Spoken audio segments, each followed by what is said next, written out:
Okay, at the break, I'm gonna put a certain review. I'm gonna put a certain review for Sonic Unleashed that we should talk about because it's true.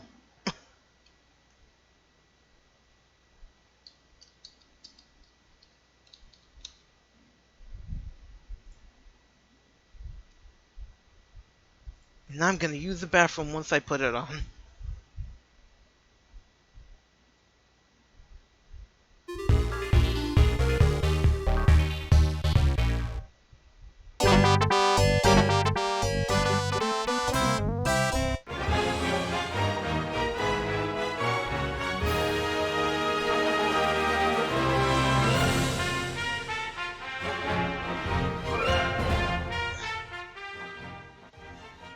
Welcome back to Sonic Unleashed cross-platform. Last time we talked story, visuals, sound, the werehog, the tornado, and the shitty mobile game. Now we're back to discuss the day stages, S-rank, side content, and the ending. Before I dig into the Sonic half of this game, I want to clarify something. When I announced this video in a community post, I got loads of replies telling me that Unleashed, presumably the 7th gen version, was one of, if not that person's favorite Sonic game, and that they were looking forward to this review. I'm sure that most of that was just my subscribers looking forward to a new review from a creator they like. However, I kind of got the implication that people expected I would like Sonic Unleashed as much as they do, and were looking forward to me defending it like I did the Millennium games. Maybe I'm barking up the wrong tree entirely, but I kind of got that vibe. And yeah, I've already defended many aspects of Sonic Unleashed, including the werehog. There is a part of me that genuinely understands why either version of Sonic Unleashed would be someone's favorite Sonic game. The globe-trotting art direction, the varied soundtrack, the charming hubs, and even the story is well animated and well acted despite just being Sonic Adventure again. There's plenty to love in both of these games for sure. In fact, I would actually agree that the Wii version of Sonic Unleashed is an underrated installment of the series that might become one of my personal favorites on repeat playthroughs. All of that said, my opinions on the 7th gen Sonic Unleashed haven't really changed that much. That's not to say that I hate this game, or that I would rank it lower than the mid-aughts games, or even Black Knight. Among all the problems Dark Age Sonic games have, the biggest is that they were consistently boring, and boring is the last word I'd use to describe Sonic Unleashed. More accurately, I'd say my opinion of 7th gen Unleashed is split right down the middle. On one hand, I genuinely enjoy the night stages as a fan of spectacle fighters. On the other hand, while the day stages have their share of awesome moments and can be fun under very specific circumstances, on the whole I find them frustrating and poorly designed, especially the optional stages. And this drags down my overall enjoyment of the game to the point where I would never choose to replay it over most other main series Sonic games. While that may trigger some of you, my job as a critic is not to reaffirm what my audience already thinks of a game. Whether I'm defending Mega Man and Bass or criticizing Sonic 2, my raison d'etre has always been to encourage people to think for themselves and not to take common wisdom for granted. If you disagree with me and consider Sonic Unleashed an amazing game that's just not for me, that's fine. Great even. If you feel your opinion on either of these games hasn't been properly represented, don't wait for someone else to make that video. You have the right to make your own videos and speak your piece just as much as I do. At the end of the day, I'm not out to change your mind because we both know that's never gonna happen. What I do hope is that you'll hear me out and understand where I'm coming from. Okay? Okay, before we get ahead of ourselves, let's subject the day gameplay to our 4-pronged test to see whether it matches up with the appeal of the franchise. As you'd expect, both console versions of Unleashed pass with flying colors. Right off the bat, we've got springs, robots, loop-de-loops, and all the other set dressing you'd expect from a Sonic game. The goal is simply to get to the end of the stage with no strings attached. While there isn't nearly as much pure platforming in either game as in the classic or Dreamcast era titles, there's enough of it here to satisfy that part of the test. Finally, Sonic Unleashed promises a speedy thrill ride through stages inspired by real-world locations. The day gameplay in Sonic Unleashed looks and feels like Sonic in a way that the Werehog simply doesn't. In terms of the actual playstyle, both versions of Unleashed more or less adapt Sonic Rush for 3D, namely the Sonic Boost mechanic, which runs on a meter filled up by grabbing rings, defeating enemies, and doing tricks. Many set pieces like rainbow rings, boosters, trick ramps, and wall poles also return from previous games. Sonic in this game plays more like a car, with drifts, acceleration, braking, lane changing, etc. The concept behind the boost gameplay in Sonic Unleashed was an interesting one, and a brilliant way to soft reboot the 3D series after Sonic 06 turned the adventure formula into a laughingstock. While later games would refine this playstyle, 7th Gen Unleashed is unfortunately a textbook example of first game syndrome. It's important to acknowledge that virtually every game in the series, including the beloved classics, suffer from what I call the Sega learning curve. The likes of Shay or my pal Nick on Planet Ripple have argued that whereas Nintendo tends to emphasize accessibility and consistency in both design and mechanics to appeal to a wider audience, Sega generally employs a loosey-goosey, arcadey design philosophy to encourage players to keep coming back, learn special tricks, and perfect their playstyle. What this often means, however, is that the controls are more difficult to master and the games come off as really messy on a first playthrough. Obviously, not every Sonic game will be for everyone, and different people will naturally want different things. However, I think the Sega learning curve is a big part of why newcomers have such a hard time getting into this franchise, regardless of where they start. These games require the player to tolerate some jank design and quirky controls not found anywhere else, and not everyone has the interest or drive to push past that barrier. Those that do will discover games with tons of depth and nigh endless replayability. And this isn't a phenomenon exclusive to Sega games either. I'd say that Mega Man and Bass and Super Mario Sunshine fall into this category for me, being messily designed games that really open up on subsequent playthroughs. The Sega learning curve is the reason I didn't like the classics the first time I played them in 2004. As someone used to the adventure formula and 2D Mario, the physics-based 2D gameplay was very different from anything I'd played before, and the clunky difficulty design and limited continues put my younger self off from finishing them for years. In 2015, I posted a now dated review of Sonic the Hedgehog 2, where I criticized the poorly optimized camera, awful enemy placement, harrowing continue system, and memorization-based special stages, and articulated how these made my first playthroughs of the Genesis version in 2011 one of the most frustrating Mega Man and Bass experiences can I've kiss ever my had ass. with a Sonic game. I hate that Sonic game. 2 is a prime example of the Sega learning curve at work, seeing as my first playthroughs really pissed me off, while I can effortlessly beat this game without dying in 2019. It wasn't until I essentially forced myself to learn the controls and actually finish these games a few times that I began to understand the arcade genius hidden behind the learning curve, and began to really appreciate Sonic 1 especially. And I'm not the only one who had this experience. I feel like you kind of develop muscle memory and intuition for certain games and their flaws when you get more experience with them, you know? Yeah. Like, you kind of accustomed to the weird quirks of a game and its mechanics and its controls.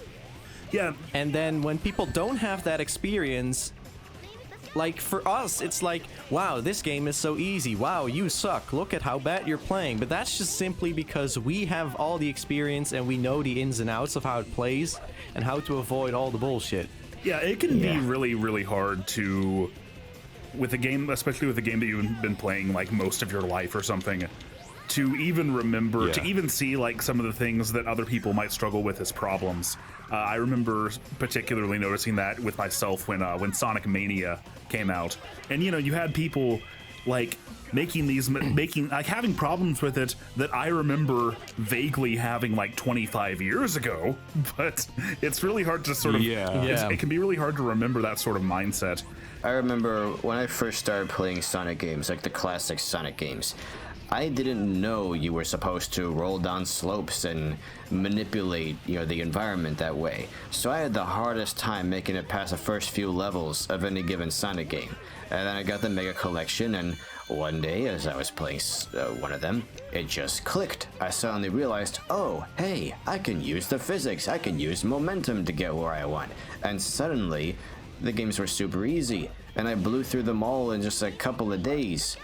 But you see, before I realized that, when I was playing it as a more conventional game, I had the hardest time with it.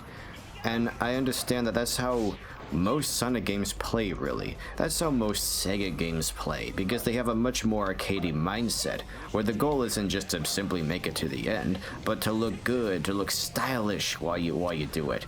And that's not for everybody. The Sega learning curve is also why I love pulling off tricks, racking up combos, and cleverly using hints in Sonic Adventure 2, consistently finishing every stage in roughly 5 minutes, while some newcomers take over an hour to finish Mad Space and hate every minute of it. More to the point, the Sega learning curve is the reason why people are now joining the conversation to express their love for Sonic Unleashed, a game that was critically panned upon release and which was soon forgotten about when the more accessible colors and generations came along. Needless to say, replaying the 7th gen Sonic Unleashed and conquering its Sega learning curve for the first time really put my enjoyment of games like Sonic Adventure 2 and Sonic Heroes into perspective. Bear in mind, folks, that I didn't pull an IGN and criticize this game without finishing it, allegedly. Between all the versions, I put in a good 100 hours of recording time for this review. Roughly half of that was spent on the 360 version alone. I went from being a noob who remembered little of this game's level design or control quirks to S-ranking every stage in the game, maxing out all my stats, and collecting all 400 medals. I experienced both ends of the Sega learning curve for this review, and I now understand why someone would dislike Sonic Adventure 2 in a way I really didn't before. Fact is, I was 10 when I first played it, and I don't really remember what it was like to play Mad Space for the first time, and the only real way to know is to go back in time and ask my younger self. I'm not saying that the Sega learning curve excuses bad design choices in the classics or the 3D games. I'm just saying it helps us to understand part of why this series is so polarizing. Nevertheless, I still consider the 7th gen Unleashed to be one of the weakest games in the main series. We can And get this on is call, because but I not don't know all if you're Sega busy or learning not. curves are experienced equally. While I can thoroughly enjoy recent playthroughs of Sonic 1 despite its flaws, Sonic 2's trial and error special stages and bad camera continue to actively frustrate me on subsequent playthroughs, even though I rarely die anymore. No matter how many times I play this game, I still find it annoying. And even after sinking 50 hours into the 360 version for this review, I feel the same way about Sonic Unleashed stay gameplay. In fact, there are a lot of parallels between Sonic 2 and Sonic Unleashed that I didn't realize until I wrote this script. So let's go ahead and dissect the pros and many cons. Before I get into the negatives, I want to acknowledge the things I liked. The Sonic community in the past few years has seemingly decided that Sonic stages have to be giant mazes with a million different pathways to be good. You can lecture me all day long about how amazing and intricate Sonic Mania is, but to me, these stages are confusing mazes that lack flow and direction. And while it's impossible to get lost per se, I always feel like these stages are pulling me in a billion different directions at once, and I hate it. I will always prefer the simplicity of a Marble Zone, a Sky Rail, or Starlight Carnival, and that's why Sonic 1, Adventure 2, and Colors are my favorite games in the series. With that rant out of the way, I appreciate that both versions of Sonic Unleashed keep the level design straightforward and simple. The way forward is unambiguous, and while there are alternate pathways, stages never become confusing or maze-like. Like the Werehog stages, the developers also knew to change things up once in a while. Levels are built in discrete sections that test different parts of Sonic's moveset, whether that be quick-stepping lasers from Arrow Chasers or the Interceptor, jumping through some platforms, dodging obstacles on rails, etc. For what it's worth, this game absolutely nails the spectacle of running through different parts of the world at breakneck Look at that speed. choppy Overall, frame rate. though, My I consider God. the Wii stages better than their 7th gen equivalents for several reasons. The level design reason being that the alternate pathways are clear to spot and challenging to get into, while very clearly tightening up your run of the stage for the S rank. The philosophy behind alternate routes, as I understand it, is two-pronged. 1. To increase replayability by offering paths with substantially different gameplay. 2. To encourage the players to string together the fastest routes to complete the stage as quickly as possible. The alternate routes in the 7th gen stages, with the exception of the hidden shortcuts in Shamar, lack substantially different gameplay and don't really seem to tighten up your run that much, and only serve to make stages feel more complicated than they really are. While browsing through footage to edit this review, I did notice notice more actual shortcuts than I remembered, so credit where it's due and all that. Nevertheless, I still maintain that while the Wii paths also lack substantially different gameplay, the 6th gen version still has the tighter mastery on the speedrunning prong of multiple paths. The beginning of Jungle Joyride provides a good basis for comparison. You have so many options as to how you want to navigate this stilt village, but ultimately none of these options really feel faster than the others, nor do they contain unique gameplay.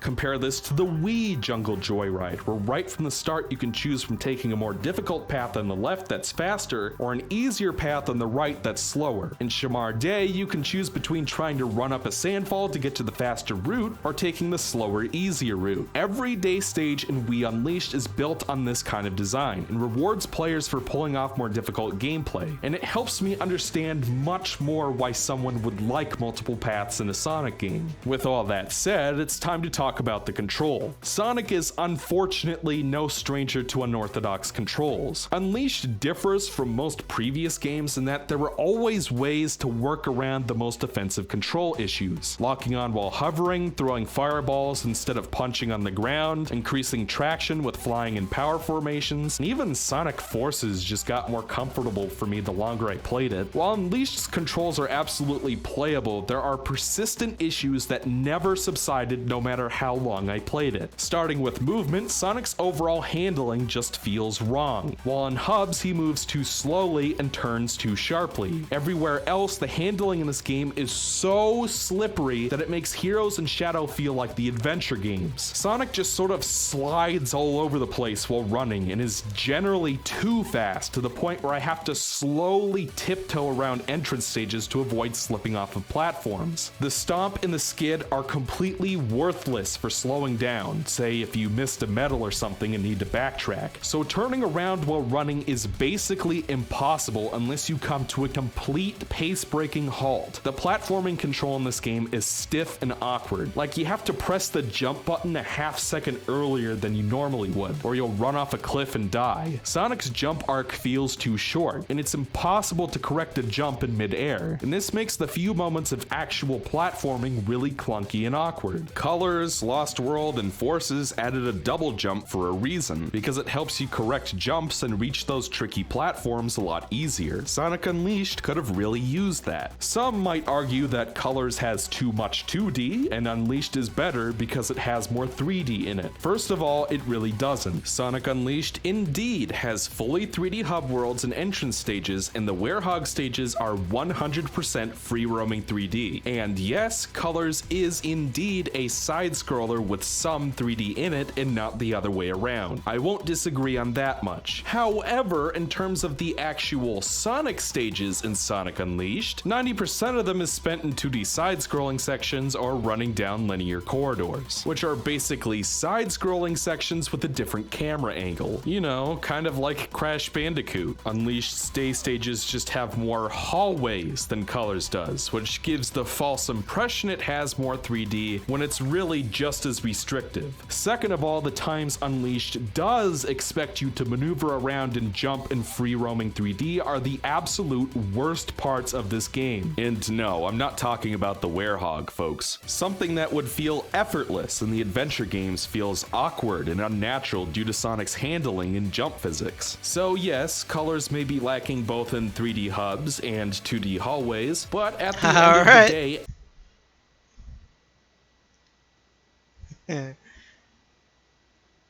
call me whenever, man. I'm ready. There we go.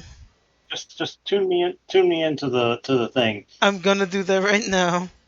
I agree with some of the things he's saying, and the other things I'm kind of like, don't say it like this. You're sounding really fucking weird, and it's a little dumb. I mean, it's just his initial introduction to the whole thing, and I'm really starting to feel my age because they're just like, man, you can get really good at like crappy games with like weird quirks. Like, isn't that weird? Like you can learn it. And like, yeah, bitch, people can learn things. Did you fucking know that? And then it's just like Sega has a thing where they make you learn it. Yes, most games do. It's no, oh my God, the fact that he's like, oh, Sonic 2 annoys me no matter what, bitch. Then you're just not bothering to learn. You're just annoyed by things that are there instead of actually getting used to the game and actually retaining things because you're not enjoying your first impression of it, which is dumb to me.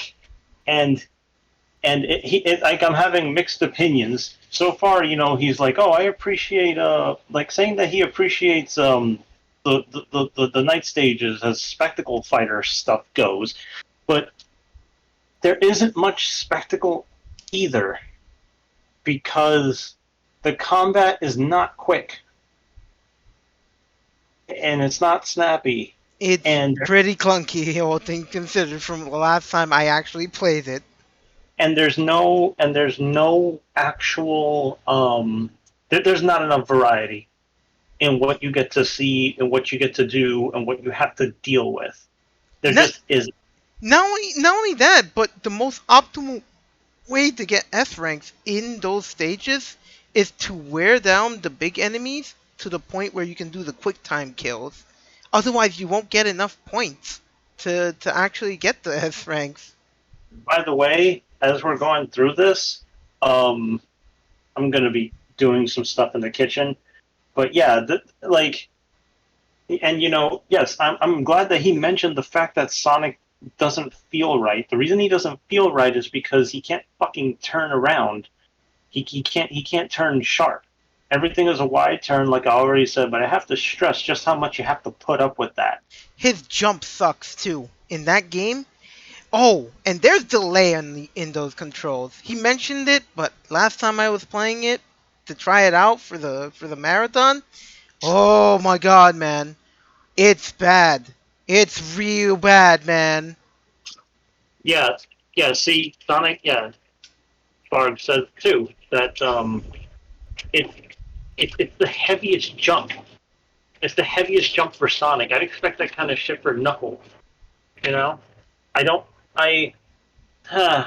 it's also weird how he's another issue I have with this criticism so far is that he mentions how the top pads in the Wii version reward like skillful gameplay and give you a faster route. That's every Sonic game. That's every single Sonic game. That's every single Sonic game. Every single one. The fact that he's just like, this one has it. I'm like, yes, they all do. With the exception of like speedrunning bullshit where you're just like, oh yeah, I've learned that if you take the mix of these is the most direct path to the end. But generally speaking, yes, you have to be good at the game, you have to be snappy, and you have to be able to stay up top. Otherwise, you'll fall to the lower slower paths, which arguably sometimes even get harder the lower you end up going. Sometimes it's just how Sonic is. This is nothing new. I will say this. I do agree with him on the whole bit that he mentioned of Sonic Mania, feeling like giant mazes that just pulls you into every direction with no real flow to it. Yeah, Sonic Mania doesn't really let you control much. And yes, that's why Sonic Adventure 1 and 2 were really good, because everything pretty much worked when you wanted it to. And that felt good. This game is snappy with certain actions, but not with basic stuff. Like just moving around is something you have to get used to. If it wasn't for the fact that things like homing attacks actually just happen when you press them, then I think the entire game would have been like an even more huge slog. But anyway, the homing attack, oh my God, why is the homing attack in this specific game placed in the same button that you boost with? It's maddening, but I'm just gonna continue the thing. Actual 3D platforming isn't the boost formula's strength and never will be. I'd rather these boost games focus on what they do well, namely spectacle and 2D platforming, rather than trying to shoehorn in 3D elements that feel bad to play. Unfortunately, the handling is only the tip of the iceberg. Unleashed introduces... what do you mean that 3DS is only good for spectacle and blah blah blah? No, I thought Generations was good. Remember you said that Generations was widely accepted and it's fine. And besides, isn't that the same sort of shit that you have to get used to in Sonic Adventure 2 anyway? And there isn't much spectacle in Sonic Adventure 1. You know, to be honest, it's more like raw gameplay. Two has more spectacle. 1 is kind of raw gameplay, and this is weird. One barely. You're right. Kind of. One barely kind of has like loops and real spectacle. It's kind of ordinary compared to 2. It's spectacle stuff. Yeah, but you know, it's weird. Oh, so like, you know, keep it in boost gameplay should be in 2D. I don't agree with that because you can't fucking see ahead of you in 2D. What is your problem, dude? That is the major issue with the Sonic Advance series. Yeah, so what are you talking about? Maybe that's because he can't get good at Sonic 2. Please continue. The quick step as a way to dodge obstacles while running straight ahead, something that would have been really useful in 06's Mach speed sections. Furthermore, the left analog stick is locked to a strafe while boosting, which was smart. While the quick step was a good addition, even it has some finicky aspects. For one thing, quick steps only seem to work in straight hallways, so if you're in a big open area, it's not going to help you that much. Secondly, even in hallways, the quick step only seems to lock onto 3 splines going through a hallway, so if you're not entirely on top of a spline, you'll lock onto the nearest one instead of dodging the obstacle like you want. This won't get you killed, but it does make holding onto rings for the S rank more annoying than it needs to be. And after a while, I found myself just using the analog stick because it was simply more reliable. The homing attack debuted in Sonic Adventure and allows Sonic to lock onto and bash the nearest enemy by tapping the jump button mid-air. If there wasn't an enemy nearby, Sonic would do an air dash to cross gaps. Bafflingly, the Unleashed designers thought it would be a fantastic idea to map the homing attack and the air dash to the boost button, which also triggers the air boost once you've unlocked it. While this game does thankfully carry over the lock-on symbol from Secret Rings, I can't tell you how many times the homing attack itself failed or the air boost sent me flying off a platform at light speed. It also means that if you have any that clip where he boosted, the lock-on didn't appear. He fucked up. Sorry. He did it too early, way too fucking early. Yeah, he did it way too early, and then he's just like, I boosted off instead of actually locking on. You weren't locked on. Sorry. Way too far away. Boost whatsoever, you can't use the air dash. You'll air boost instead of air dashing, which makes precision platforming even more awkward than it already was. Speaking of the air dash, upgrades are back for some reason, even though nobody ever liked them. I love the extra mobility, don't get me wrong. What do you mean nobody liked them? When did this happen? When did upgrades start to feel like shit? You know? Is he and what? Remember when I was playing Sonic Adventure 2 and I was just like, man, I miss all the moves I had? That was the impact it had because I knew what to expect. My first time through the game, I wasn't worried about that. I'm talking about nobody ever liked them. I think he's saying that nobody liked them because then on subsequent on playthroughs, if you start over, you gotta find them all over again instead of having the moveset from the beginning. You can feel that way. I feel that way, but that's not what he said. He was just like, nobody likes them. The fuck does that mean? Since when? Never heard that before. I just don't like having to unlock them every time I replay the game. Even when I replay Adventure 2, I use a cheat code so I can just have them all from the get-go. That means useful abilities like the Stomp, the Wall Jump, and the Lightspeed Dash, which are critical for accessing alternate paths and tightening up runs for the S rank, aren't fully accessible until Shamar. Why? Thankfully, the Wii devs had the sense to just give you all your moves from the beginning, though they also felt the need to overly tutorialize them in secret ring-style training missions. The Lightspeed Dash also debuted in Adventure and has always been a finicky mechanic that required some strict timing. And despite some And yes, you are correct, Bargs. It doesn't stop the Mega Man X games from having a good experience, and you have to unlock all the stuff all over again, especially Mega Man.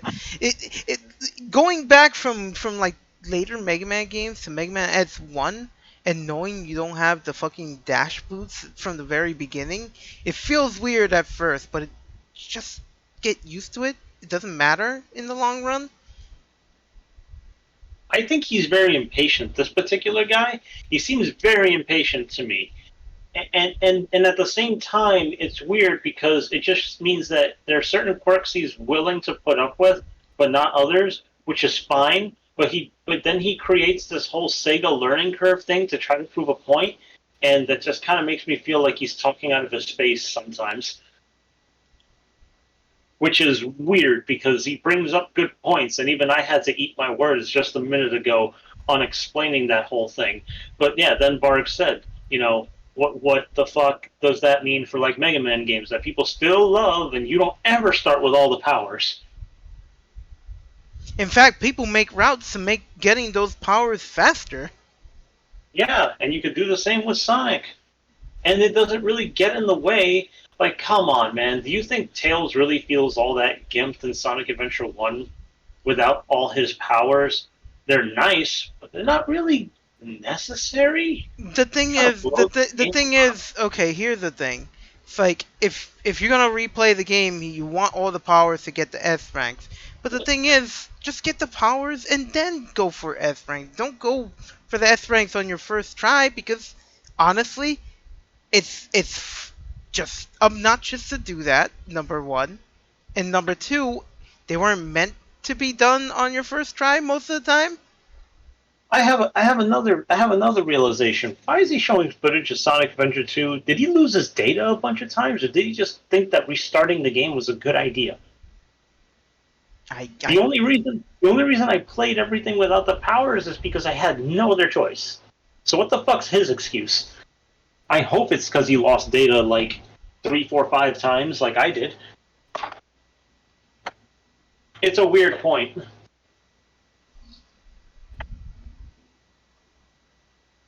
The spin dash and adventure alone can pull off so much cool shit. Hence the arcade like progression he mentioned. Yeah, it's just I don't know, man.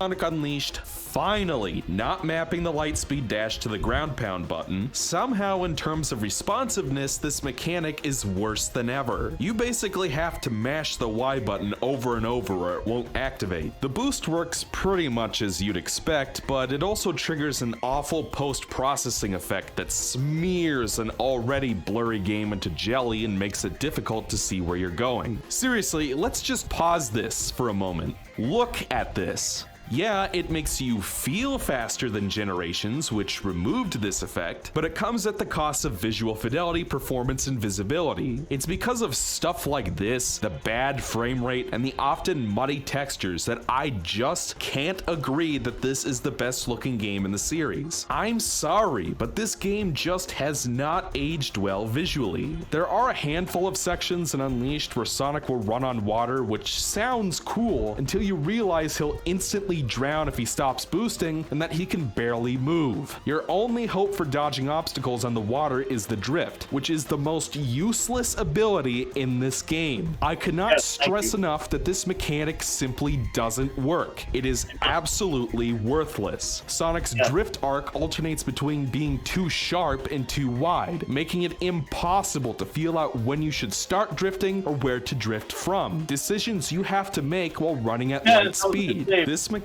is simply too janky to allow any What happened? No, I'm watching him play, and I'm like, oh, he died. Oh, he's back. And then he's like, oh, he died.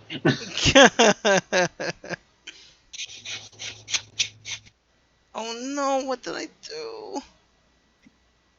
I can't see my chat. What happened? What button did I press? Get me out of here. Give me a moment. Yep.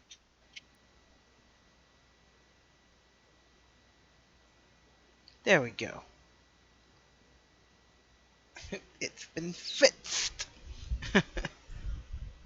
Precision of movement on land, let alone on water. Also, I've got to take a moment to mention the camera. Visibility has always been a problem in Sonic from day one, but at least the Genesis games had the excuse of being 320 by 224 and sprite-based. They still should have panned the camera like most other side-scrollers, but short of making the sprites smaller, there wasn't much else they could do. 7th Gen Unleashed, meanwhile, is a fully 3D game that zooms the 2D camera in as closely as possible when it really doesn't need to. Compare the average camera angle from this game to the Wii version, which is much more dynamic and tilts to the side slightly so you can see what's ahead. Sonic dynamic, Colors it's pulls the away. camera back What? That was just that's not dynamic. It was just farther away at the same angle.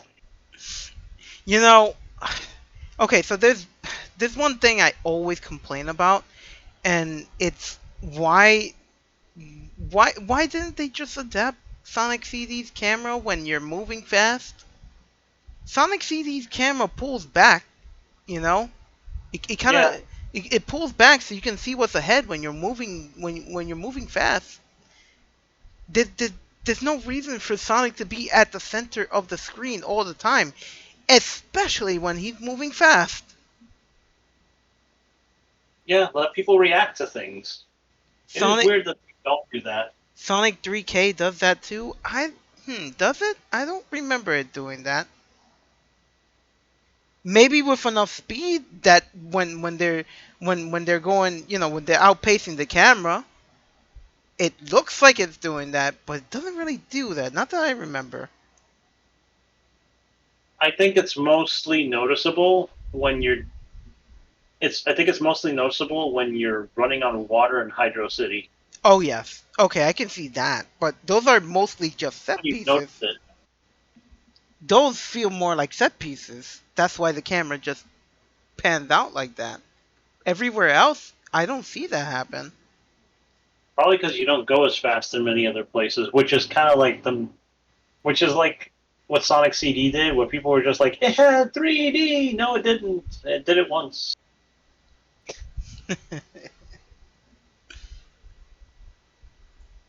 even more, completely eliminating camera-based bullshit. While the 7th Gen camera never got me killed or anything, not in the main stages anyway, it still feels claustrophobic and makes it really difficult to get into shortcuts or alternate routes unless you've already memorized the stage layout. I mean,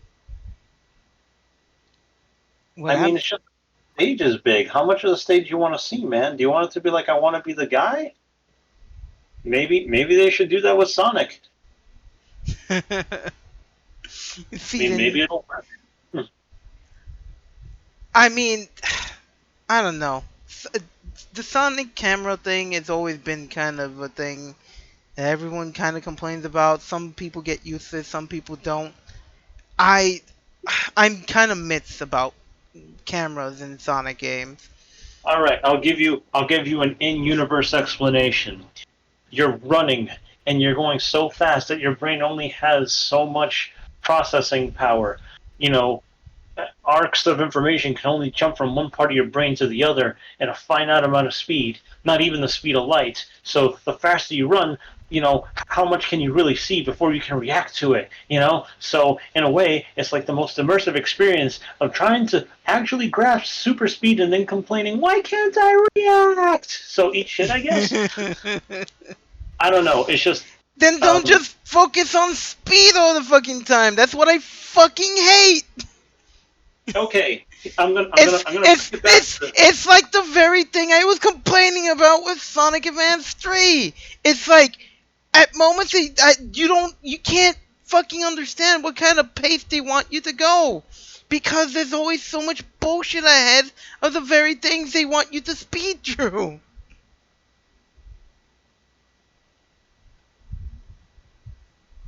It's very it's annoying because I bet if they pulled the camera back even more, you know what? Maybe they should just try it. One game, make a game where most of the fucking screen is just going to be a very tiny Sonic on a very huge fucking levelscape, and just deal with everything. You know, shit. Remember, Just don't have him in the center. That's it. That's all you need to do. Don't have the motherfucker in the center all the time. yeah, don't do that. Or make it like Harmony of Dissonance. Remember that one? Remember that Castlevania? Oh man, that's old school. Make it like that. Or you can see the entire map. Jesus. I think it's also this feels like a problem. People don't like dying. They're like, dying is wasting my time, but then they also want challenge, but then they also don't want to be challenged too much, which I get because it's not for everybody. And then my point becomes like, you know, if you care enough about this, you'll learn it and you'll be okay at it. There's people who seem to want to be able to go as fast as possible the first time, just wantonly and not get punished. I bet you anything, that even if they did stuff like pull the camera forward as a simple remedy for the problems that we're talking about now, people would still bitch about Sonic. Yeah, I can see that. They die. I can see that happen. But they're just like, how come I can't react to it? Because you don't know it's coming, bitch. But I think you can agree with this statement that I have. Not all Sonic games are created equal. They're not. Some Sonic games have shittier level design than others. And shittier controls than others, like this one.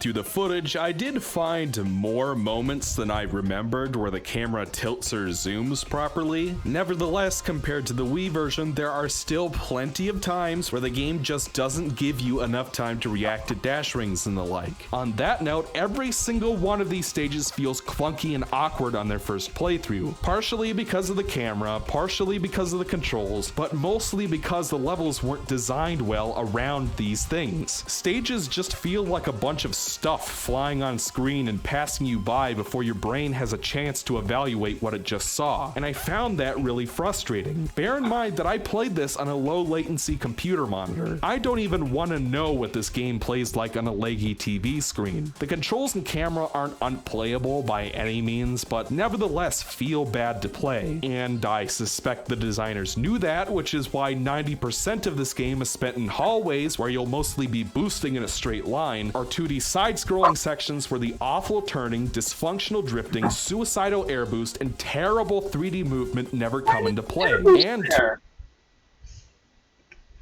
why did he do that? I think what he was trying to do is do the homing attack air dash thing, but he can't do that. No, wait, he was gonna die, and then he seemed to air boost to try to save himself, and then called it suicidal like he didn't know what was gonna happen when he did it.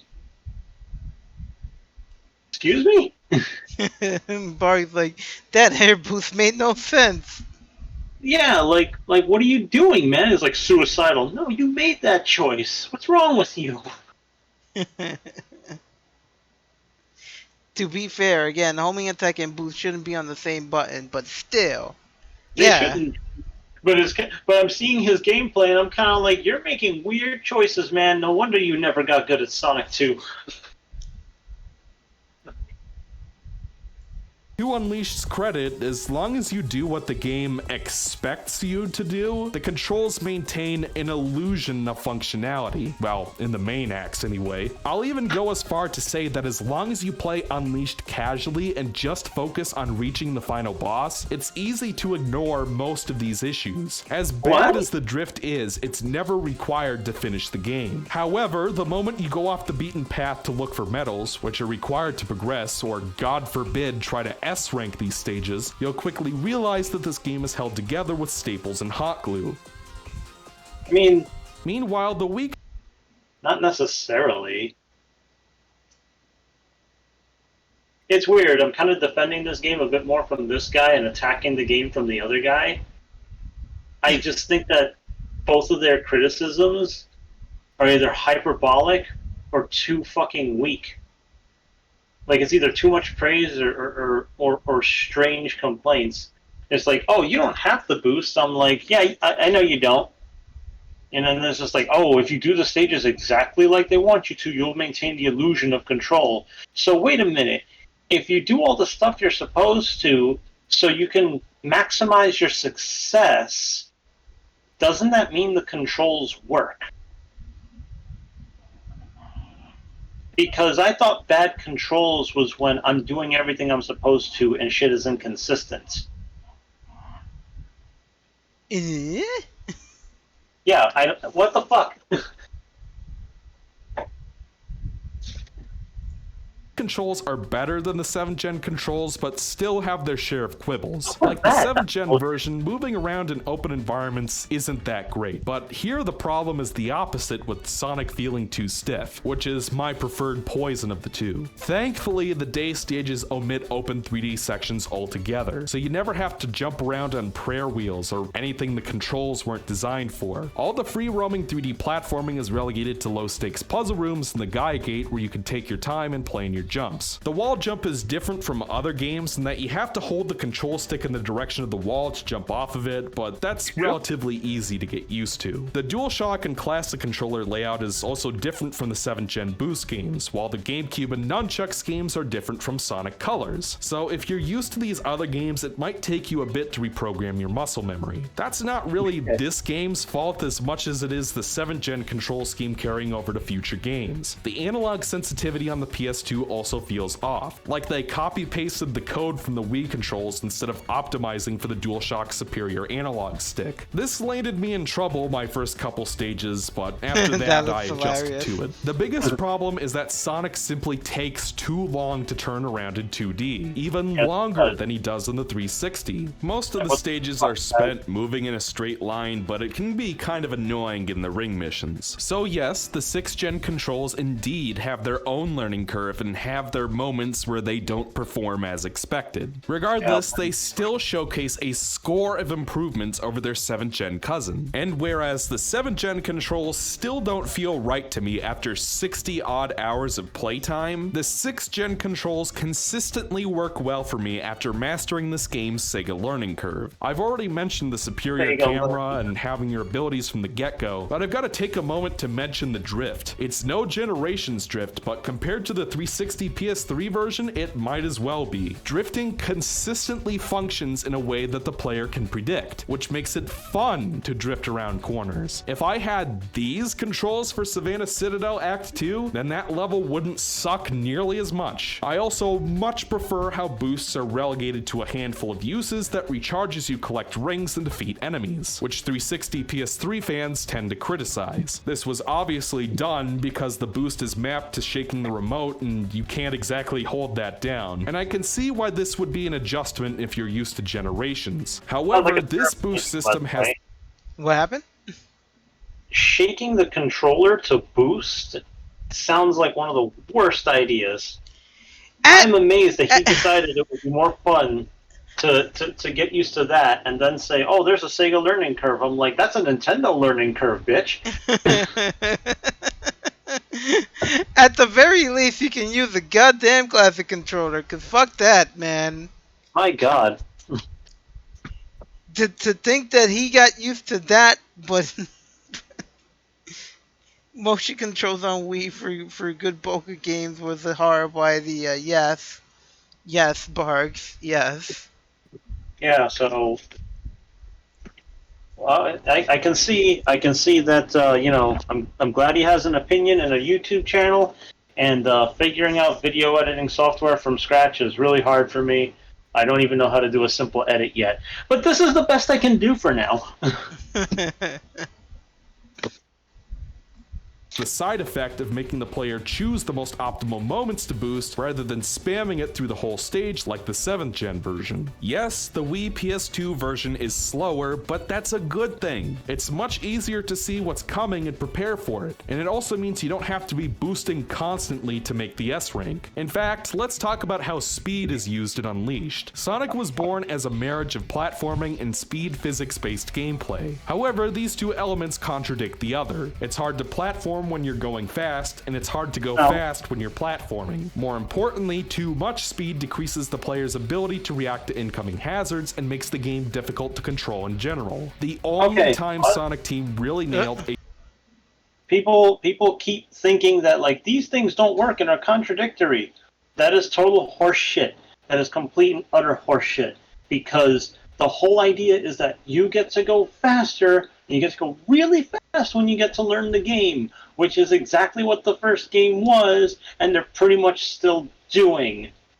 And people keep assuming that all this shit doesn't work when, I don't know, speedrunning's a thing. And I know not every speedrun is an equal thing, because there's all kinds of ways to play fast in a game, but it's really weird to keep people keep fucking, God, read a book, at least a book about video games. Holy shit.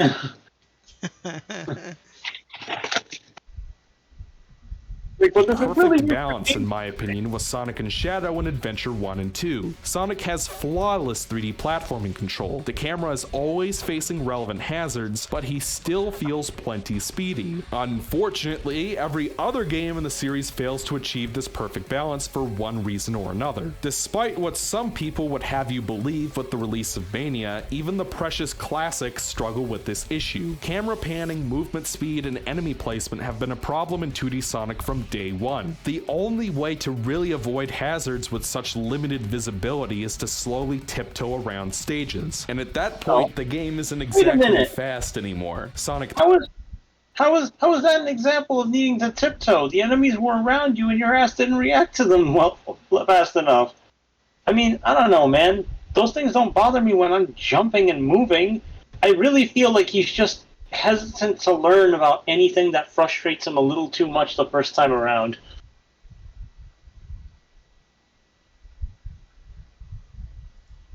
3K avoided this problem by segregating platforming and speed into separate sections of the stage. And while it works mechanically, it just goes to show that speed and platforming don't really mix that well when you stop and think about it. Thus, most Sonic games tend to prioritize one over the other. Sonic 1 and Sonic Colors, while not slow by any means, emphasize platforming far more. Others may disagree, but personally, I prefer Sonic games that go all in on platforming and downplay speed over one that tries to balance the two and fails. Because frankly, the former is just more fun to control. Sonic 2 and Sonic Unleashed, meanwhile, are what happens when Sonic designers emphasize speed over and above every other element at play.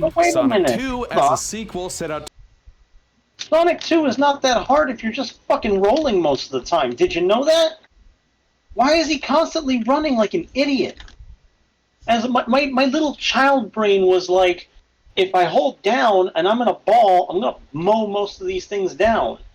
And that's what I did. And it wasn't that bad at all. Everything else killed me, and I got used to that too, and I got faster at the game. Well, the last time I played Sonic 2 on this fucking channel, what happened to me? I didn't play that game for years, and you know what? I died once. Because I was fucking goofing around. I was goofing around and I was a little rusty. And you're telling me that just like, oh man, I can't control myself in Sonic 2, it's a problem.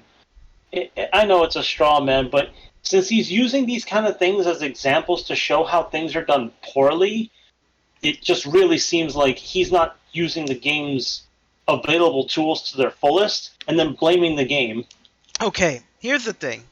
Let me defend him a little bit. Okay. I think the main problem with his points is that his clips are really bad examples. Because let's be real, and I'm sure you're gonna agree with me. A lot of stuff in Metropolis Zone is complete bullshit. Oh yeah, that game. Metropolis Zone, those fucking crab hammers are placed in the worst spots where it's incredibly rare that you won't get hit. The slicers, fuck those enemies in particular. They're placed in really shitty spots. You can barely avoid them, and they're fucking things home in on you.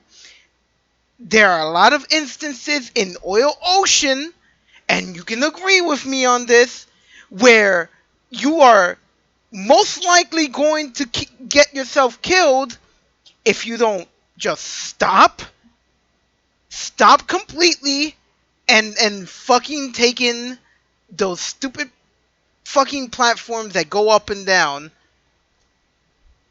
I do agree. I'll go in with you, and I'm gonna agree. Yeah, Oil Ocean Zone is a fucking level that I dreaded. I dreaded that place and Metropolis Zone, and I still don't like it when I go through those places. I handle them better now, but I do not enjoy them. But that still isn't really like a remark on the entire game, because like you know what? Okay, you know what's funny? He's like, oh, I like the ones that go all in on platforming. All right, so let's take Oil Ocean, because I'm not going to be able to give Metropolis Zone much slack at all for the bullshit it puts you through. Okay, let's look at Oil Ocean. Oil Ocean is not a fast place. It's just not. You do have to platform most of the time. Now, if you're telling me that Sonic can't have a differently paced levels because it doesn't go all in on one or the other, that's a really weird thing to say. I think, okay, all right. I think the whole platforming example with Oil Ocean isn't necessarily the best example. If you want to talk about platforming, let's talk about Hilltop Zone. Hilltop Zone requires far more platforming than any other level in that game. I hate Oil Ocean. Dude, we all do. Yeah, Oil Ocean. Hi, Levi. But yeah, Oil Ocean Zone is a pain in the ass. I don't know. I dislike Oil Ocean Zone a little more than Metropolis. And the reason for that being, it will still be able to fucking get me lost. And that pisses me off more than anything. I don't mind going slow. I don't mind being stopped. I don't mind stop and go. But if I'm just like getting fucking lost, then I start to get frustrated, especially if I've done it before. Because Oil Ocean Zone, unfortunately, can look very samey in a lot of places.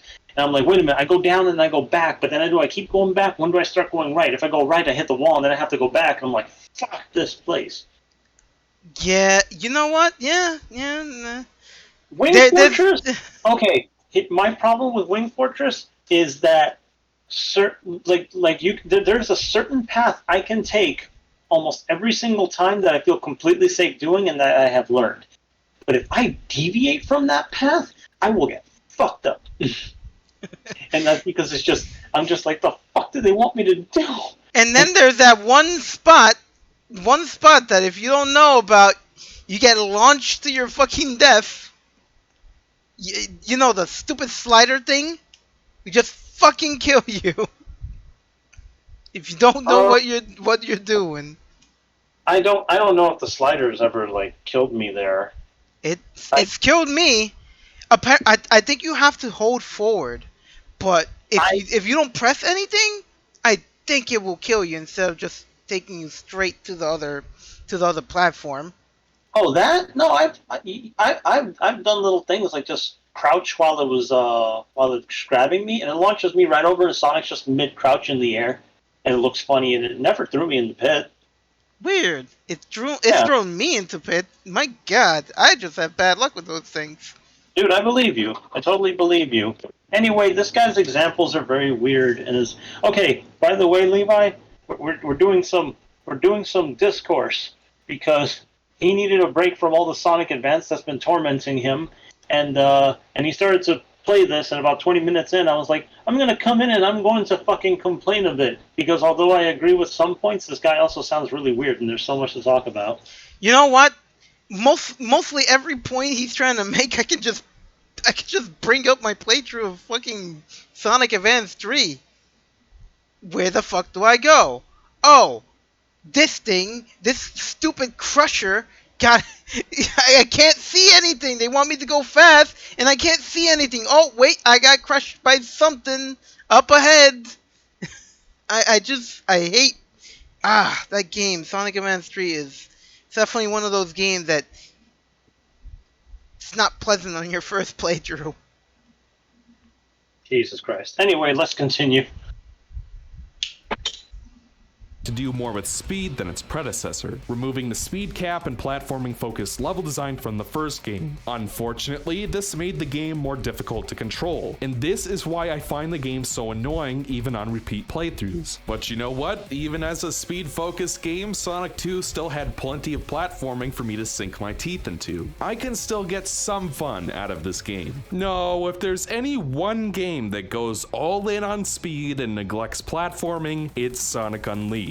This game wants you to blaze along faster than any Sonic game before or since, but the speed comes at the cost of control, not just in terms of how well it's programmed, but in terms of what the designers can expect from the player. Consequently, Sonic Unleashed's main stages have far and away the least amount of platforming in the entire main series. When there is platforming, it's often pretty basic and done in side-scrolling 2D. The optional acts are a different, much more aggravating story, but we'll get to those. This lack of platforming applies to both the 6th and 7th gen versions of Sonic Unleashed. However, the Wii Boost system allows for better visibility and tighter control, while incentivizing players to use their boosts carefully. The 360 PS3 version, meanwhile, just amounts to holding down the X button for the whole stage, and even mandates this for the S ranks, and that's the core from which all the other problems stem. I've seen people argue that the Wii stages are mostly empty hallways, which is somewhat true, but not entirely fair. It is nevertheless a pretty accurate descriptor for Windmill Isle, but as you go along you'll fight more enemies and dodge more hazards, and the best paths become more difficult to enter. There's plenty of substance to these stages. Well, at least as much as the 7th gen stages anyway. There's still not a lot of platforming to be had, even less than the 7th gen version actually, and if you don't go for the S ranks, you might not appreciate how cleverly designed they are. I've also seen people argue that while the 7th gen stages are clunkier, they also have more to master and are thus more replayable.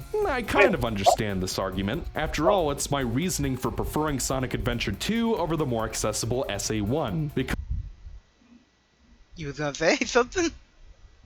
No, nothing. I misheard.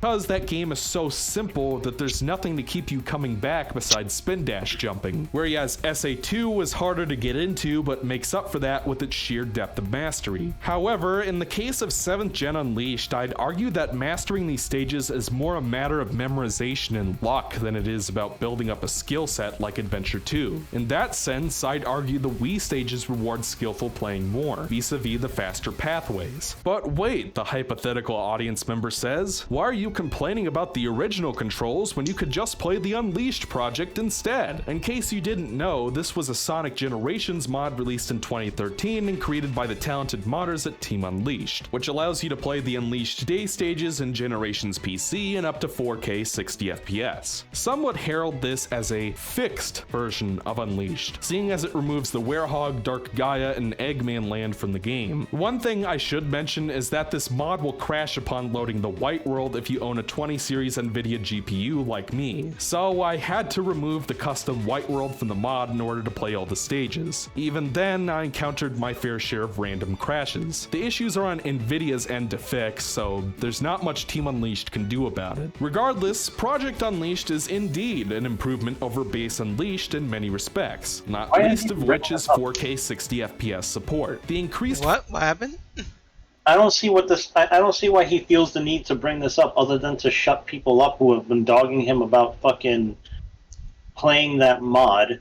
Just fucking skip this. He could have just dedicated 3 seconds to saying it's like, play Unleashed. Well, that's not the game I'm reviewing anyway. But instead he's got this whole explanation about what's wrong with it and blah blah blah. It's just wasting my fucking time. Just talk more about the actual game, which is what you're here to review, but you're dedicating time to this. It's dumb.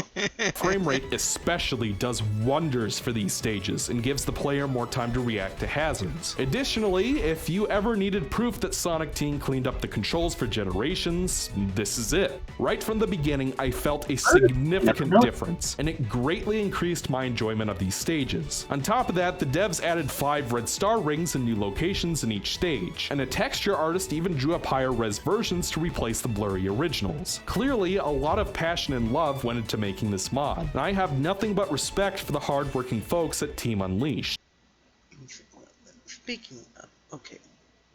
2 reasons, ego and money, because of video length. Yeah, fuck that shit. Okay, listen, I'm gonna say this, and I'm gonna keep saying it. When people put disclaimers up, it's like, this is just my opinion about a video game. Your opinion made you different. My opinion is different than yours. And, let us not be mad at each other. It is dumb to be mad at each other about a video game. And I'm kind of like, please stop dedicating like 3 to 4 minutes on just saying that.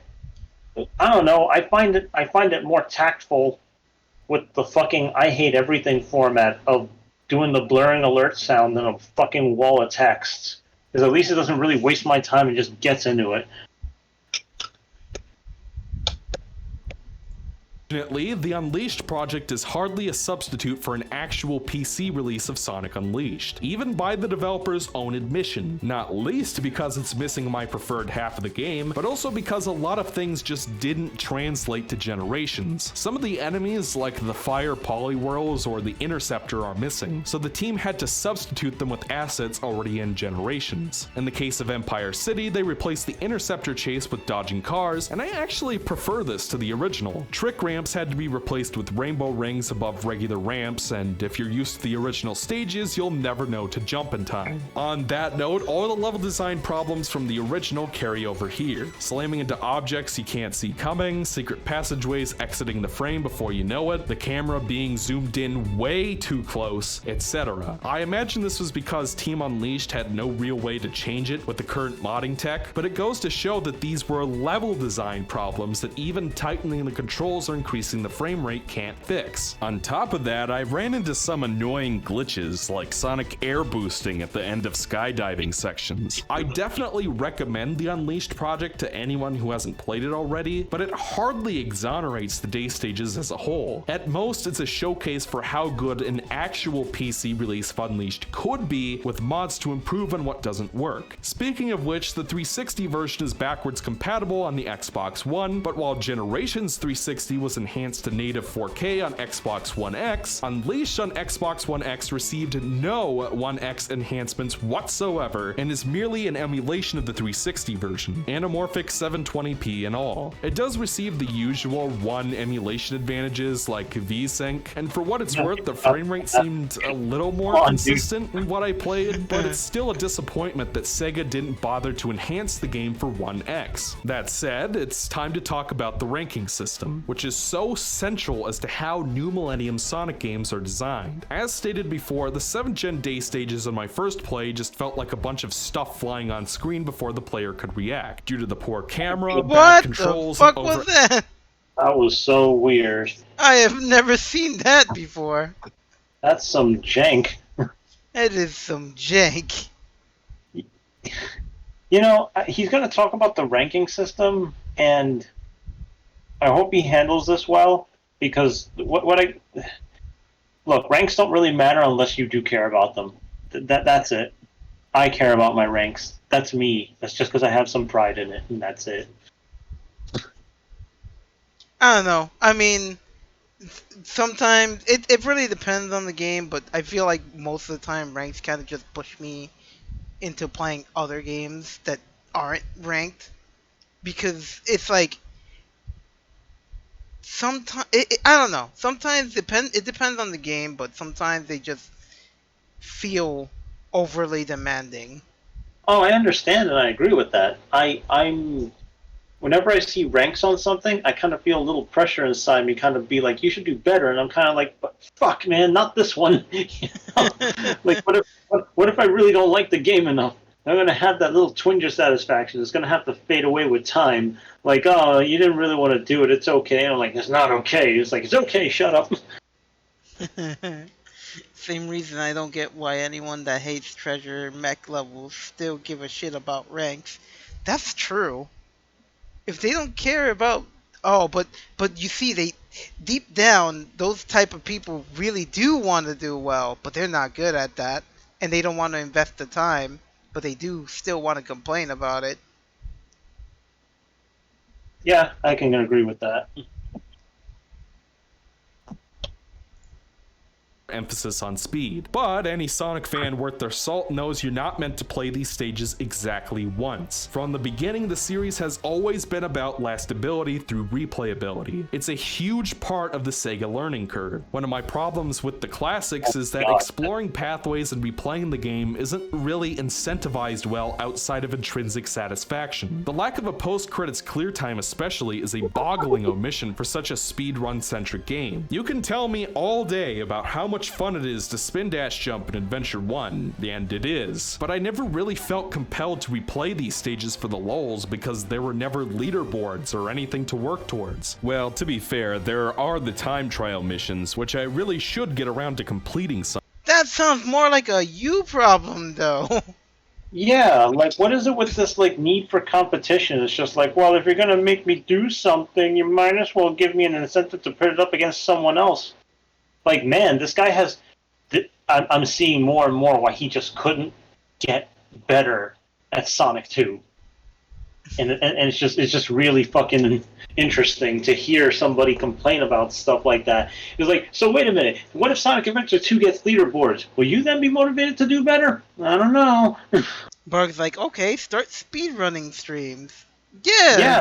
You always have somebody to come. It's the internet. You can compete about anything stupid.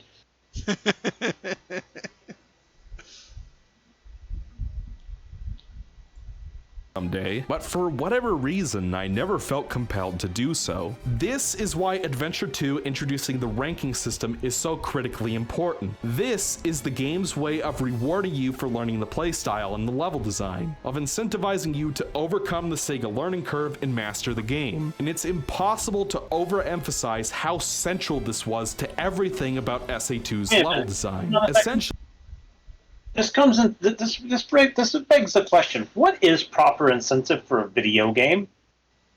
Nobody gets money for doing this. So when he talks about, like, oh, there's no other reason to do it other than personal satisfaction, it's a video game, you cunt. What are you talking about? Like, no, really, what are you talking about? I don't know, man. the game asks you to reach the end of the stage quickly without dying, all the while collecting points through playing well. While I do really enjoy A-ranking SA2 to this day, I'm not gonna sit here and tell you that all the missions were great, because they weren't. While most of the missions in this game are fun, or at worst tolerable to A-rank, you do have the Rocket in Metal Harbor, or the god-awful 100 ring mission in Mission Street, and finishing Final Rush without dying could be really frustrating. A-ranking Sonic Heroes I thought was overall better, but some of the chaotic... I have to rant a bit. He's like, Final Rush is really frustrating to A-rank when you're doing it repeatedly. Did you see me die on Final Rush? Not once. I think you did get the A rank on your first try in that stage. I got the A rank on my first try in Final Rush. Haven't played that game in years on a jank-ass, broke-ass fucking controller that tapped me to the right constantly, and I fucking did it because I played that game so much. And he's talking about A-ranking the game repeatedly and enjoying it. I think he's just not that good, and he's kind of complaining at the games because he can't fucking catch up. He's got good criticisms, but also his other criticisms are something to be very mindful of. Making a mistake is always frustrating. No one disagrees here. Yes. Fuck you want. missions were pretty bad. Now, I've only fully S-ranked the 4 games shown on screen, so this is subject to change. As of right now, however, I think the 6th gen Sonic Unleashed has the best S-rank experience in the entire series, while the 7th gen Unleashed has by far the worst. I already covered the Werehog stages and how you have to spam QTEs to earn your S, or how a simple mistake in Tornado Defense earns you a date with loading screens and an unskippable cutscene. While S-rank requirements for the bosses can be a bit picky, it should only take you a few tries to beat. There are even a few easy to S-rank day stages like Skyscraper Scamper Act 2 or Dragon Road Act 3. In terms of most day stages, however, you can tell something is very wrong right from Windmill Isle Act 1, no matter how— Oh, you are very wrong! So basically this dude is, wow, this game too hard and bad in that section, I mean. I think he's conflating player consistency with game consistency. Bingo. I think that's the problem. Yeah, I would agree with that. Again, how do you not learn Sonic 2 after all this time? 50 hours in the game and you're like, I still get frustrated. No, you're just... shut up. fast you beat the stage or how many rings you collect, the best you can seem to do is an A. Any sane person would have given up here and just played the game casually. But unfortunately for the both of us, I'm not sane. For some reason, I just couldn't resist being able to say, I got all the S ranks in Sonic Unleashed, and thus persevere. I do want to preface this conversation in saying that S ranks are indeed a self-imposed challenge. So I do share some of the blame with the designers for what I went through. Additionally, much like Sonic 2 and its... I mean... You're the one who was like, I'm gonna put up with the bullshit you laid out in front of me because I'm prideful enough to fucking to want to do it. So don't lay that. Don't be like, it's some of me. No, now it's all of you because you went all in on the bullshit that they fucking did. Fucking boost and homing attack on the same button, not on jump. The fucking the heavy jumping, the wide ass fucking turns. You know, all that shit that he's completely spot on about, and then he's just like, I can sort of blame myself. No, shut up, man. I know what I was getting myself into, and I got good at it. That's all there is to it. Just like you said at the beginning, it's weird that you can get used to games. You like to develop a muscle memory or something, and then you get good at a game, even if it's like weird or bad. Like, wow, man. I can't. Oh, that reminds me, Mystic Caves in Sonic 2 way back in the day. Dude, the thing that Mystic Caves reminds me of the most, and I always have to bring it up, is that goddamn fucking pit. If you miss that one switch,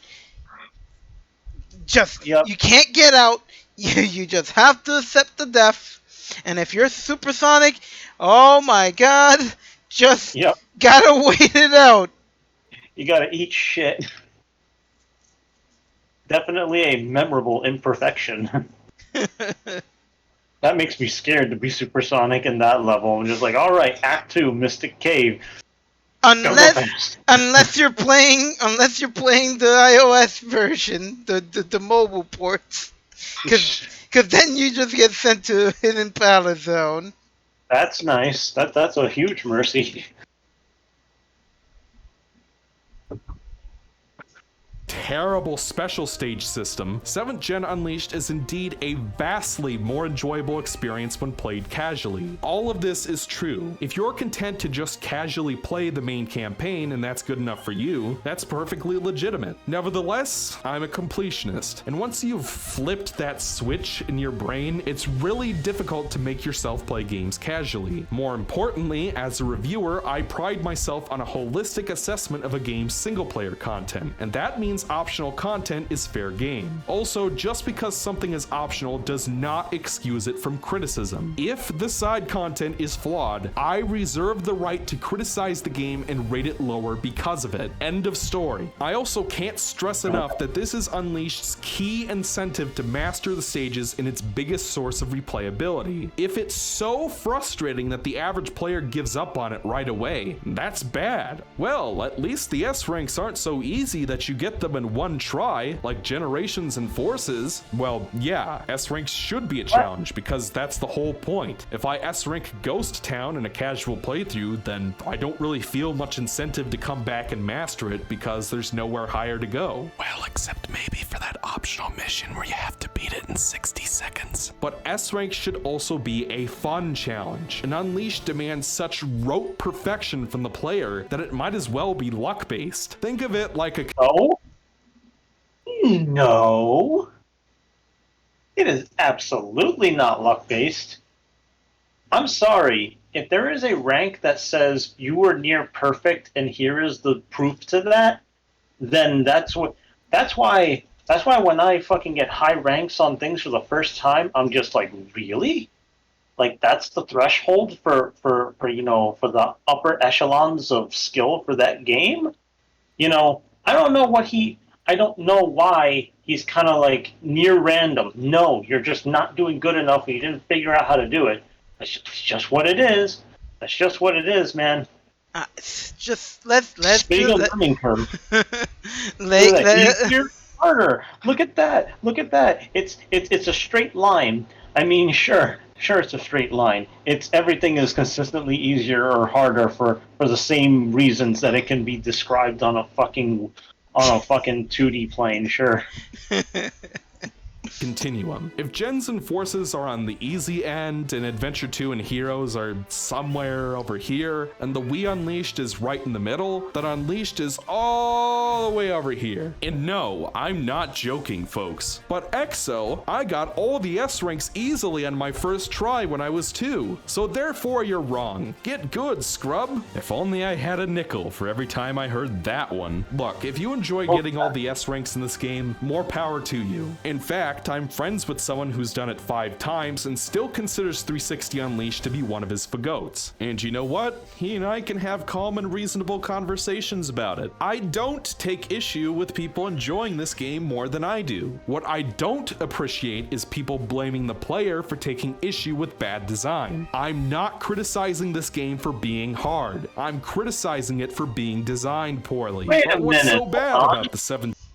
Didn't he start at the very beginning of the video talking about just this kind of shit that you can just get used to dumb, clunky shit and be good at it and be like, whoa, amazing? He was agreeing with that guy. They were both. The guy was playing Sonic fucking Heroes. luck-based means that the entire level is done by RNG. This dude literally just means that he can't keep up with the tempo of the game here. And as Aaron said, S ranks or top rank is literally the dev saying, congrats, this is as close to perfect that this game has. Barry's like, wait a minute. What do you got to say, Bars?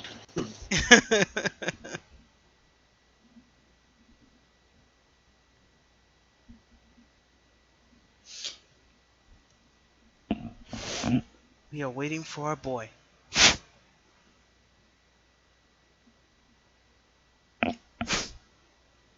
Look, man, I can just say when I don't like a game. You know, he's like, the completionist in me, blah, blah, blah, blah, blah. He's prideful. I guess he just doesn't like getting beat. You got all the trophies in that game. On PS3, of all things.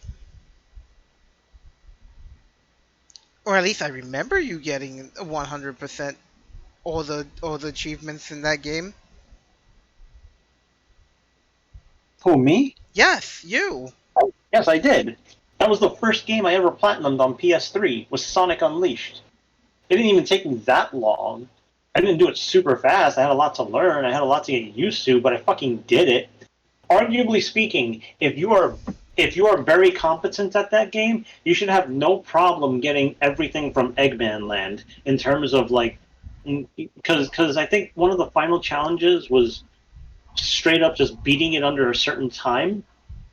And that game and that level, the expectation for like upper tier success, the expectation they gave was in the hours for that fucking stage. Okay, I remember being like first, second, and third ranked for that, being like 1 hour, 2 hours, and I think 3 or something crazy like that.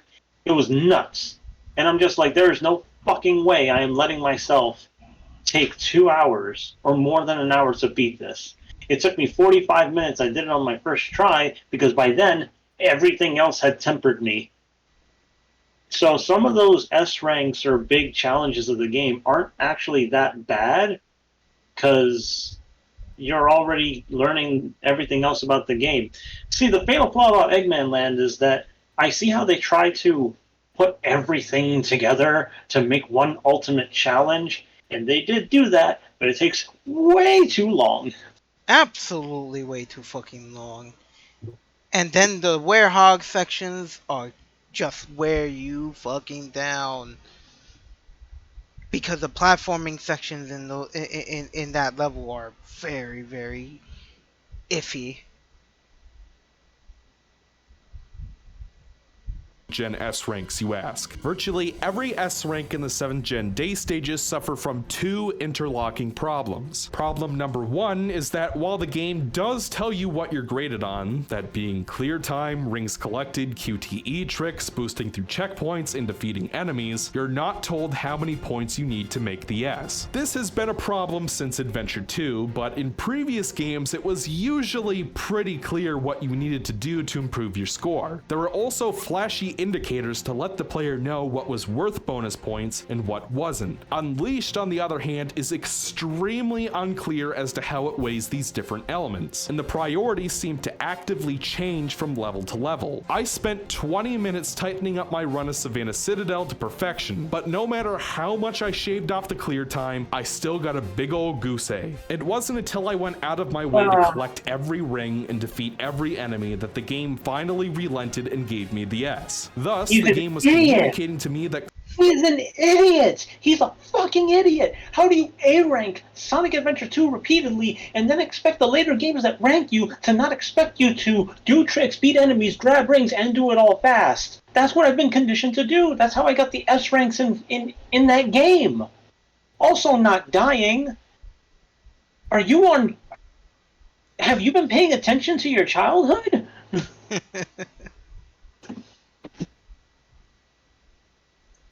clear time was not very important, and that I should focus on killing enemies than collecting rings. Now that I know that, things should get a lot easier, right? Then you get to Arid Sands, and no matter how many enemies you kill or how many rings you collect,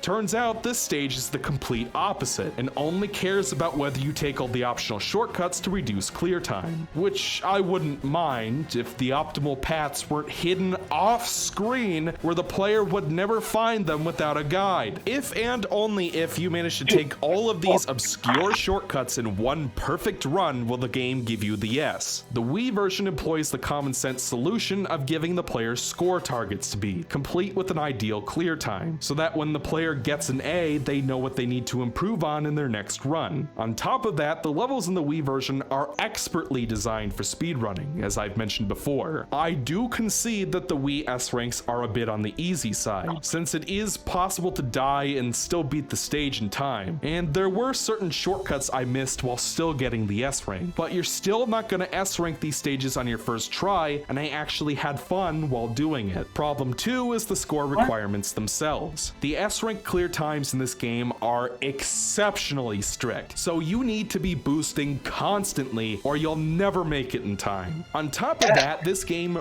really wants you to collect rings, which is more often than not the difference between an A and an S. I mean, no duh. Today's games are usually hand-holding theme park roller coaster rides. So when someone's used to these sort of games, then attempts something that Japan usually develops, of course they're going to be complaining about certain parts of the game like that. It's Yes, I mean, I'm stunned. I'm stunned that he's like, oh, it's all inconsistent. Yes, it's inconsistent. You know why? Here, I'll tell you why. He's not complaining about the fact that Final Chase, Shadow's last stage, as far from an outsider's perspective, if I played Final Rush and then Final Chase, and I gave them A rank performances for both, who had no idea what the fuck is going on, they would not understand. They would not understand how that shit is supposed to work. Why? Because those stages are built very differently and demand some different things because that's what's available. The fact that he doesn't understand that you do need to adapt to get S ranks in different levels is beyond me. And if he had a complaint about how, oh, I don't know what really gives you an S rank in this fucking game. Yeah, well, Sonic Adventure 2 was the exact same fucking deal with Sonic and Shadow, especially if one place lacked more tricks or something. Like, I'll tell you what, man, Shadow has way less tricks to do than Sonic, and so I would argue that his levels are harder to figure out because you're like, what do I do? You know? What the fuck do I do? Sonic has tons of rails and special vines and stuff like that. It's not that Shadow's levels are bad, and they're definitely not built the same. Not only that, then there's these very specific things that you have to do, or you're never gonna get the A rank, like getting to the top of the fucking rocket in Metal Harbor. No matter how fast you are, if you do not get that, you are not getting the A. Hands down, plain and simple, you are not getting the A.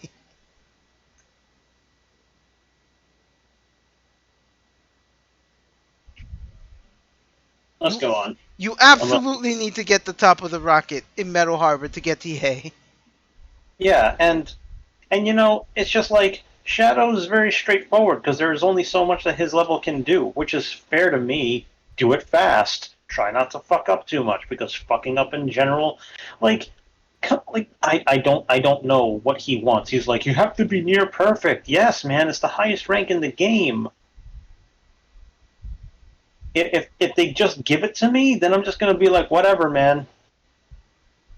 It's Unless not you were that. playing a 100 ring mission, Adventure 2 and Heroes didn't really care about how many rings you collected or whether you took damage. It was about whether you could finish the stage quickly without dying. At the very least, these games were smart enough to dole out bonus points as you collected rings. Unleashed, meanwhile, tallies ring bonuses at the end of the stage. And seeing as you lose rings for taking hits, that basically means you're not allowed to get hit at all. And a game with a bad camera that browbeats you into boosting constantly for a fast clear time so that shit can fly on screen faster than you could possibly react and take your rings. And do you know what that's like? Yeah, you do. It's just like those terrible half-pipe special stages from Sonic 2. The only way to know where and when rings or ball spikes will appear is to play the stages over and over until you've memorized them. And like Sonic 2, Unleashed's ring bonus requirements are shockingly high for how clunky it is. Sometimes you can afford to take a hit or two, but again, the game doesn't tell you how many rings you need. So as far as you know, you just got knocked down to an A and need to restart. It's easy for experienced players to say, well, avoiding damage isn't that hard. Hell, at this point, even I can do it fairly well in most of the Act 1s because I replayed these stages so many times. But getting to that point was such a frustrating chore. There are also the QTE trick ramps, which reward you with bonus points that are critical for the S. Most of these give you plenty of time, but as the game goes on, and especially in the optional levels, you're only given seconds to input the buttons, and it's just a rank killer. You know, there's a very simple trick to doing that, and I'm not sure he's heard of the pause button. But you can just pause the game. You can see the inputs right there, unpause, and immediately press the inputs. It's again, I don't understand his criticisms. Bart, you can do that because I did it yesterday when I was testing it on the emulator. It works. The game does not hide the inputs when you pause the game. You know what's more is that I did get faster. I never paused to do those things. I just got better at them. That's it. I'm sorry. It's like, oh, it's always random. It's not fair. Jesus Christ, man. Do you need everything spelled out for you so that you can start to blame yourself for shit? He's not adaptable. That's another thing I'm beginning to see. He's just not adaptable. And all of this whole section about ranking, I feel is the weakest part of this whole fucking review. He could have just said, you know what? Since the controls are so bad, it made S ranking this shit a fucking nightmare. But no, he has issues with the standards being too high and the expectations being too high for a game that's as brutal as this one. And I'm just like, yes, you're going for the highest rank, you fucking klutz. Not a fan of like, QTEs like that, but of course, like everything else, those are gonna get harder the further you progress. And the thing is that these aren't even the worst QTEs. My God, play fucking Resident Evil 4 and put your controller down during cutscenes. See how that experience is gonna be. Or worse, Bayonetta 1. Oh yeah, Bayonetta 1 fucking blindsides you with scarce fucking quick times that you're like, wait a minute, this game has them?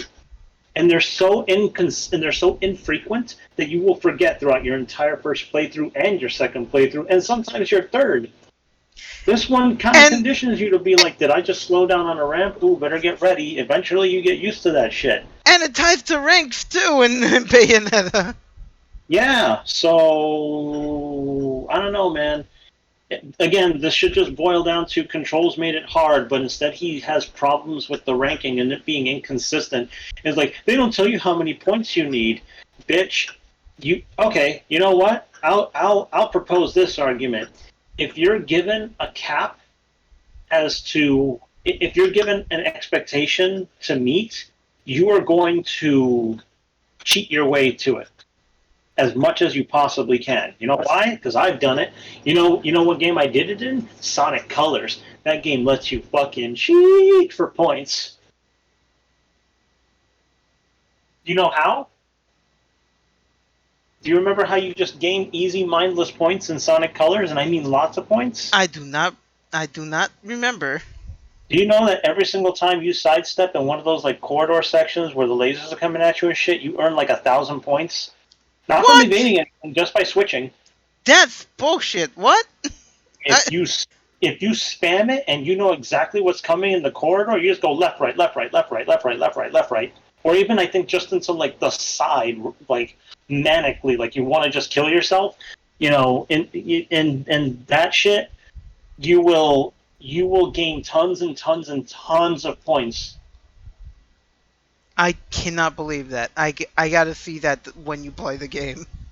I guarantee you, I noticed it, and I'm just like, wait a minute, I just got 1,000 points, and now they're playing around. I'm like, I'm still getting 1,000 points, and I'm just like, S rank, here I come. That is so dumb. So the moment you give somebody a cap or something exploitable, they're going to do it. But I believe that it is best that you leave rank for. Like you set some basic criteria and let the player figure it out. Because then that's when you actually have to think and get inventive. And if he's just like, oh yeah, all I have to do is get through the level fast, then yeah, that's gonna be it. And but the thing is, if you put more value into going fast for the S rank, then that invalidates getting rings and performing well in general. Yeah, why do anything? You know that going fast. Anybody here who's watched enough people who are good at games play on stream or whatever, or in front of you, going fast doesn't necessarily mean playing well either. Damage boosting is a thing. You are deliberately hurting yourself in order to improve your performance because you can get away with it. That's not exactly captivating and kind of makes the entire thing feel a little more trivialized, don't you think? Yes. Yeah. So that's why I don't feel like his complaints about how the criteria is inconsistent. Figure it out, man. Do you not like figuring anything out? Do you like everything laid out before you? It's just like, put these puzzle pieces together in 3 minutes, and if you don't do it, that's your fault. And you'll be like, okay, that's fair, because I can see all the puzzle pieces. Like, shut up, man. Another nitpick is that restarting a stage takes too many button presses, which is really annoying when you basically have to restart the stage every time you get hit. Unleashed on the Wii also takes too long to restart, but you won't be doing it nearly as often because S-ranks are time-based and emphasize finding the best routes, meaning the player can take as many hits as they need to and even die and still make the S-rank if they're fast enough. Now, despite everything I just said, I might have excused these issues somewhat if I only had to S-rank the 7 main day stages. After all, it's not like SA2 or Heroes didn't have their own share of bad A ranks. I'm willing to tolerate a few of these per game if a super majority of them are fun challenges. Unfortunately, Sonic Unleashed has a score of terribly designed optional acts to play, and they have S ranks too. These optional acts are by far the most frustrating stages in the entire main series. As much as I pick on Sonic 2, that game is way better than this garbage. Once again, just because these levels are optional does not excuse bad design. Now, to be fair, while all the optional day stages suck, Dragon Road Act 3 and Skyscraper Scamper Act 2 do have lenient S ranks, as I mentioned earlier, and the optional Werehog stages are well designed for the most part and worth playing if you enjoy his gameplay. They're much shorter for one thing, though the limited enemy selection is stretched thin and there's not much new you haven't already seen. In fact, there's a lot of environment and asset reuse going on here, and several of the town missions even recycle parts of Dragon Road and Skyscraper Scamper that were cut from Act 1. The only questionably designed night stage is Dragon Road Act 2, where you have to carry gemstones back and forth across tight ropes. I find it so funny that he's playing Mega Man X music in the background. Are totally new. Many of them recycle assets from existing nowhere near stages. as obnoxious. In fact, almost all of them involve running laps around a 1-minute chunk of level design with minor changes. And clearly, they were never play tested. Like, they got an intern from Team Meat to design them in 5 minutes while drinking sake. I know there are some people out there who really like this trial and error kind of design, and even I can enjoy it under certain circumstances when it's done well. But that's the thing, it has to be done well. When the player dies, it needs to feel like their own fault, not the game being poorly made. The DKC games employ flawless control, expertly designed stages that are based on skill rather than rote memorization, a healthy number of checkpoints so you aren't replaying stuff you've already mastered, and are still fast-paced action platformers. The optional acts fall down on the first hurdle because its controls clearly were not optimized for the precision platforming these stages demand of you, especially with that half-second delay. The biggest problem, however, is that trial and error design just doesn't mesh with a game that incentivizes the player to boost through them as fast as possible. Trial and error design requires precision of movement and the ability to take your time, both of which are hampered when the movement speed is too high. Now, imagine that on top of everything I've just said, that these stages not only have S ranks to get, but that they are just as strict and unforgiving as the main stages. You still have to boost through them as fast as possible, and you're still not allowed to get hit at all. These stages are awful when you're playing them normally, but the S rank experience will make you question why you even play video games to begin with. There is no way these stages were play tested. I refuse to believe that there was any quality assurance here. I could pick apart each stage in painstaking detail, but let's just look at the two worst ones. Savannah Citadel Act 2 is one of the most infamous stages in this game, and if you needed any more proof that the drift is a broken mechanic that simply doesn't work, this is it. Just look at the footage I'm putting in front of you. You'd think that the S rank requirements would be lenient to compensate, but no! You still have to be perfect and can't make any mistakes. The worst part is that despite the game making it look like you're supposed to boost and drift, you can easily cheese it by running at normal speed and manually turning the camera while running corners. If you do that, you will get the S rank on your first try. Really? Wait a minute. So he's complaining about the wait. That's so inconsistent to me, though. You're bringing up the drift, and you're telling me it's bad, and I know it's bad, and then he's complaining about like how it's brutal, how you still have to like do these fucking places and do it perfectly and never fail, and then he's just like, oh, you could just cheese it, and that's not okay with him. I mean, he learned how to cheese it, again, going back to the fucking premise where he's just like, you can get good at bad games. So that's a small example of what he could have done in order to take an attitude to the game so that he could stop talking about this bullshit. Because this again, this is a waste of time talking about the fucking... Is this still the... Oh, he's talking about the optional acts. You know what? The optional acts, the problem with them are that they are really difficult. I think some of the worst ones are the ones that are slowly paced because they can't be if they're really slowly paced and it's a day section, those controls feel really fucking bad to begin with. And not to mention, it is very, very dull. Very dull. And they have so many obstacles that you have to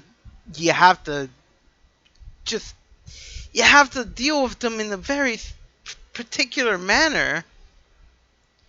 Yeah, and it's fucking boring and it's irritating and I don't like them either. Complaints are really fucking weird, and since he's trying to be a reviewer and trying to give his best informed take but also have a subjective opinion, this is why I get upset at people that do this. It's like, don't get upset at me for having an opinion, but here's my very critical analysis of this whole thing informed by things that I have known, blah, blah, blah, blah, blah, comparing to other things and kind of scientifically measuring, because that's how it comes off. It's like a double standard. Ben, tell her that this dude is an idiot. I can tell. He's also not good. He's also not that good at Sonic like he thinks he is. What a joke. Dragon Road Act 2. God, I hate this level. Unleashed's terrible platforming controls, poor camera, and clunky stage pacing are on full display here, with Sonic slamming into hazards faster than the player can conceivably react to them, and the stage itself going on for 3 tedious laps. Once again, the S-rank requirements are too strict for their own good, as Sonic is essentially pretty not sure allowed I to get S-ranked hit that. even once in a stage that constantly surprises But you it was with really off-screen annoying. hazards. I could go on, but I think you get the point. I can't argue that it's not annoying, but if you're gonna go through it, it's because you want to. It's optional for a reason. Yes, and then you know what else? The optional stages will have challenges that are going to either be well within your skill set and way outside of them. And that's just gonna happen with optional challenges, I think, in like every single game. You'll at least get a handful of them that will just drive you fucking nuts, but you want to do them, And sometimes it's because they're really strict, and sometimes it's because it's bullshit. Sometimes it's a mix of both. But like, also, yeah, you're right. You already committed to doing it, so what do you want? Faster than the player can react. That's not true. I mean, if you know, look, you're not gonna know everything the moment you enter a level, especially if you haven't played the game in a long while. And even more if this is like your first playthrough, you I thought we were all about memorization and replaying a level over and over again. Yeah, but instead he wants all the cards laid out on the table for him. I don't understand. These people are like, we want to get good at them and learn, but also tell us everything that's going to happen in the most consistent and clairvoyant way possible. It's not reasonable. So that you feel like it's your fault. Bitch, after a while, it's going to be your fault. Sorry. Oh, first time? Then yeah, but when you're deliberately trying to S-rank something, in that case, it's not true. Yes, you're going through the same course over and over again. Obviously, you're gonna know what's up ahead at a certain point, and you're just gonna optimize your route. And all you gotta do is pretty much not get hit or not do this and not do that. Yeah, you plan and you execute, and that's easier said than done a lot of the time. But holy shit, man! And the thing is, you already know about the bad controls. You can't you're doing this despite knowing the bad controls. This is on you. You know about the delay. You know about the drift. You know about about how the game forces you to boost all the time. This is all on you at this point. Wait a minute. Here's another problem. He brings up that fucking Savannah Run thing. You know, the fucking I don't fucking care about the name of that place. Arid Road, fucking Africa, fucking in Africa. When you're fucking running, it's just like the drift is terrible, and then he's just like, "Oh, I just cheesed it." But you have to, but the demands of these challenges are super strict. Well, if it was super strict, how come you did it so easy without boosting and running at normal speed around corners? Apparently, not that strict.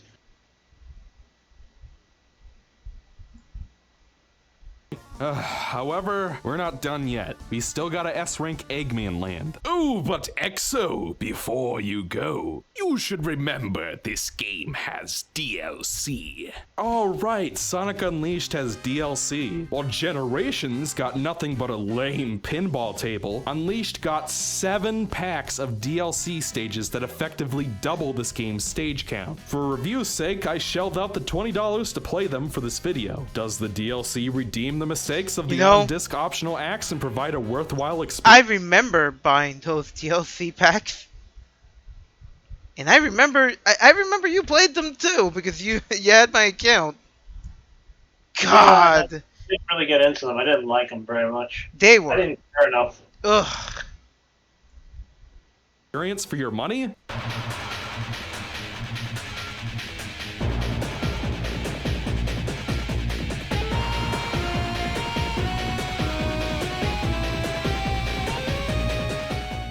Oh, for fuck's sake. They just couldn't throw me a bone, could they? As before, the night stages are overall pretty good, though I did have a rough time S-ranking Arid Sands Act 3, and the Mook Rush and Windmill Isle Act 1-3 overstayed its welcome. Despite all the asset reuse, there were some clever platforming sections and even some day stages that were surprisingly decent. The majority of the day DLC, however, seems to go out of its way to exacerbate everything that made the on-disc optional acts so terrible. In fact, Windmill Isle Act 4 is the poster child for everything I hate about this game. Despite only being a minute long, this level took me an hour and a half to S-rank because of the mandatory boosting, surprise hazards you'll never see in time, abysmal 3D platforming control, arbitrary enemy placements, the stupid lightspeed dash only working when it feels like it, and a required QTE ramp that gives you just barely enough time to enter the button sequence, etc., etc. Naturally, because of all of that, you'd want to take the stage slow and steady, but the S-rank requires you to clear the stage in roughly 1 minute without getting hit even once. Complaints about this. I hate his complaints about this. They're stupid. You gotta do it fast. Everything's arbitrary. It doesn't matter. It doesn't matter. If you're trying to do it fast at high performance, it doesn't matter. Nothing is random in this game. I'm sorry. Like, barring, like, jank, which, you know, I'm not going to include into the game for this kind of topic, the way he's putting it is like, nothing makes any sense. Yeah, I know. I know it doesn't make sense, but now you know it's going to be there. So shut up. And it's just like, it's reused assets. Oh yeah, man. If there's anything games don't really do is reuse assets for extra challenges. And again, they're not. They're optional. They're optional. No. He said he gets to criticize optional content, and he's going to talk about whether this is worth the money or not. And you know what? In that way, it has its place. But talking about all this stuff Like, he hasn't already been clear, which we've already deconstructed, and being like, this isn't fair. It's like, you literally bought into this, and now you are just refusing to learn. I take it as him refusing to learn.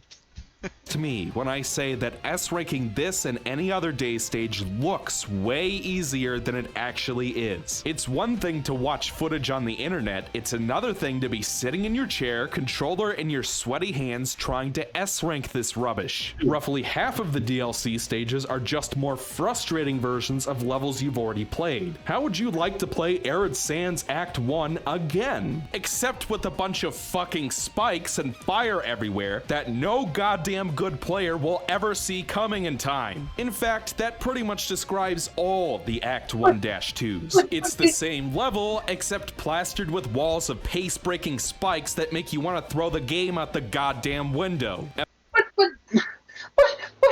it's supposed to be new. Does he want the same thing? Why does he act surprised when something's surprising? Why does he have a problem with being surprised by things? If I swear to God, it's just like, oh, these levels are just like super hard. No, I don't feel like doing that because I don't feel like learning it because I know that it would be a lot of fucking time and I don't have that much pride, which you could say because it is a lot of bullshit, okay? But he just is just like, you'll never see it coming. Every time he says that, I think to myself, when you're trying to S rank something, when do you always never see it coming? You're going out of your way for this, man. That means you're gonna have to deal with all the bullshit and learn to not get hit by the bullshit. They're hard mode stages for a reason. You knew about this. You knew it. You knew that it was gonna be this when you got into it.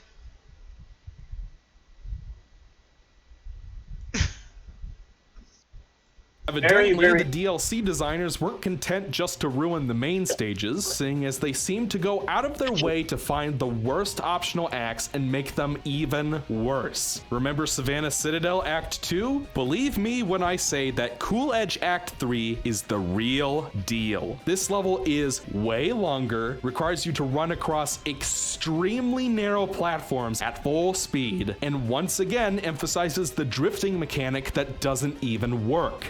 Unlike the other stage, you can't cheese the S rank by turning the camera. You have to keep boosting and you have to keep drifting. Again, you'd hope the designers would be lenient, but alas, the S rank expects perfection. Other DLC stages find completely new ways to enrage the player. Savannah Citadel Act 3 was a relatively inoffensive optional act where you ran laps around a tree and collected rings, and eventually the goal ring appeared. In Savannah Citadel Act 3-2, the goal ring is just missing. Seriously, where the hell is it? Oh, it's hidden off screen and only accessible from a very specific spring. So that means to S rank this stage, you have to bumble around collecting rings without getting hit, find this hidden spring that looks like all the others, and reach the goal ring in less than 1 minute. Does that sound like fun to you? Arid Sands Act 3 is the only fully free roaming day stage in Sonic Unleashed. And guess what? It sucks. I've already gone over how the 3D movement and platforming in this game leaves a lot to be desired, and that's the biggest problem here. To top it all off, this level is a giant maze where you're expected to lumber around looking for 10 Chow. Just figuring out where to go is frustrating enough, but the fact that you have to memorize 10 Chow locations and do it quickly for the S rank just kills it. Remember Dragon Road Act 2? The DLC has a Dragon Road 2-2, and it is the absolute nadir of Sonic Unleashed. This level goes on for 5 tedious laps and throws everything in the kitchen sink at you. But surely the designers would be of course not. I'm not gonna lie, folks. S-ranking the stage broke me. It took me 2 hours, and this was after I had already wasted 2 hours S-ranking Dragon Road Act 1-2. Both of these levels think spamming missile robots and plastering spikes all over the place is the greatest idea for a level ever. I went insane. I cursed up a storm. I screamed at the TV, and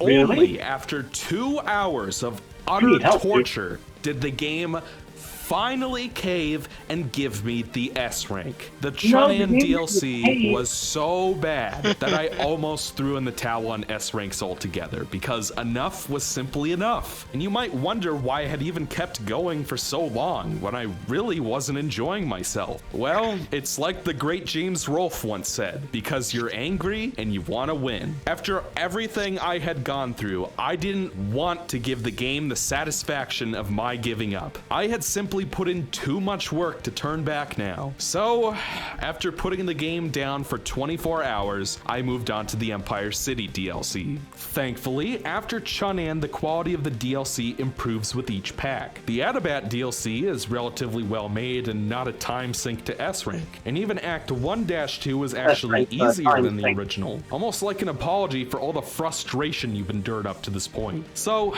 needless to say, don't waste your money on the DLC, not unless you really like the Werehog and only want to play those stages. The Wii Unleashed also has its fair share of optional missions to play, such as collecting rings within a time limit, completing time trials, avoiding breakables, etc. It's very reminiscent of the optional missions from the adventure games, though the execution reminds me more of Secret Rings. For some reason, these late-aughts Sonic games thought that putting what used to be optional missions in the main game was a fantastic idea and that everyone would love it. The storybook games in a nutshell. Unfortunately, Unleashed Wii does the same thing, but not to the same extent. For the most part, the required missions.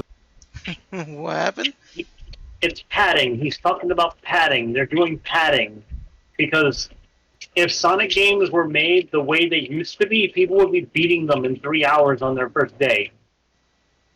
Because that's how it would be. So it's padding. They need to do that for the sake of people being able to enjoy a game that they could just blast through. Because apparently he likes to get S ranks, but only when the game gives them to you. So, I don't fucking know, man. Honestly, I mean, and it that whole shit is like on a game by game basis. Like Generations, the way it padded it out wasn't even that frustrating, and most of the optional missions, sure, you had to do like 3 optional missions before you went on to the next era, between eras, but even then, they weren't that hard. They were actually kind of entertaining, and they were very varied. Oh, and you know what? You didn't have to do them all. You did it. You got to pick a minimum threshold. I'm sorry, I don't mean to be reductive, and that's how it came off. But you know, it's padding, and games do that, and it's not always bad to do. I really feel like this guy's a stranger to games, almost, with some of the ways that he refers to stuff. He's bullshitting at this point. I have written most of what I've heard him say. It's just broke up nonsense. I don't know what he's saying anymore. He's just complaining because the game was really hard on him. This game is very hard on you. I avoided the DLC because I did not want to go through with it. I felt satisfied, and I felt I had nothing left to prove. This guy is just like this guy's like hanging his pride on it. He's got a completionist problem. He's got a completionist problem, but that's on him. Yes, it is. So, like, he's made good points about the game already, but the other stuff is just superfluous.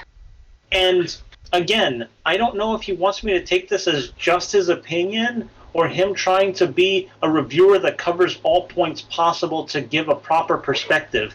Like, I don't know what he wants. But apparently, he definitely thinks that it might be taken seriously, so he gives a huge preemptive apology, like that's even fucking necessary. Like, get out of here, man.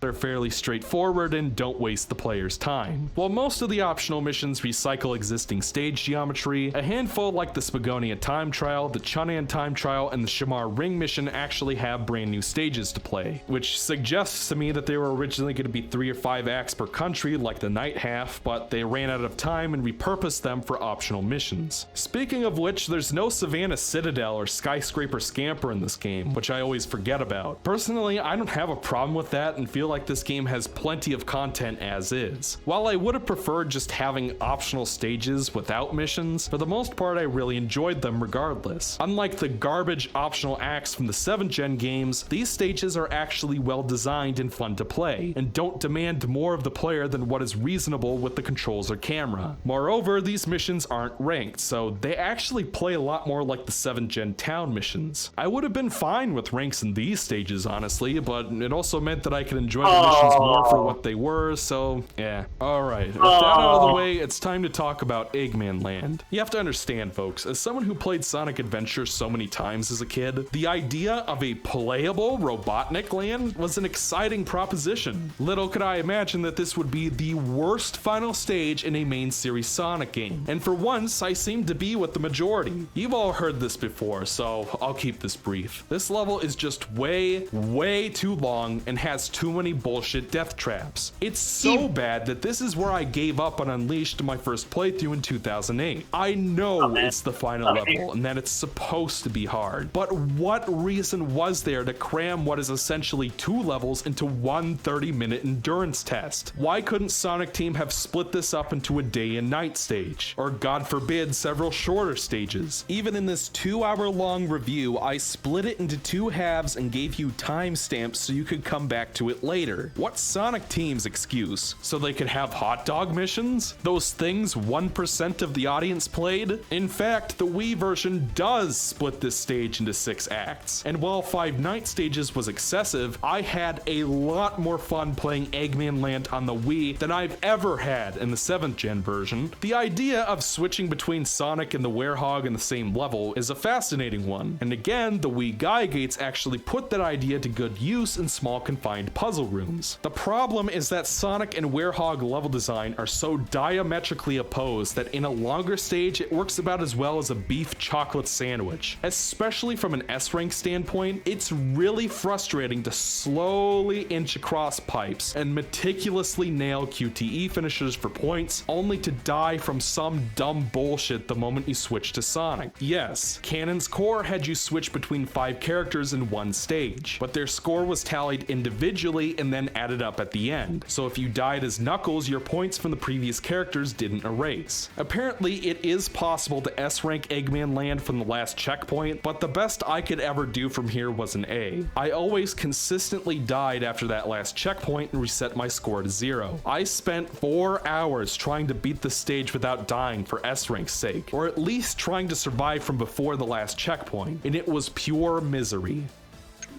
4 hours ain't bad.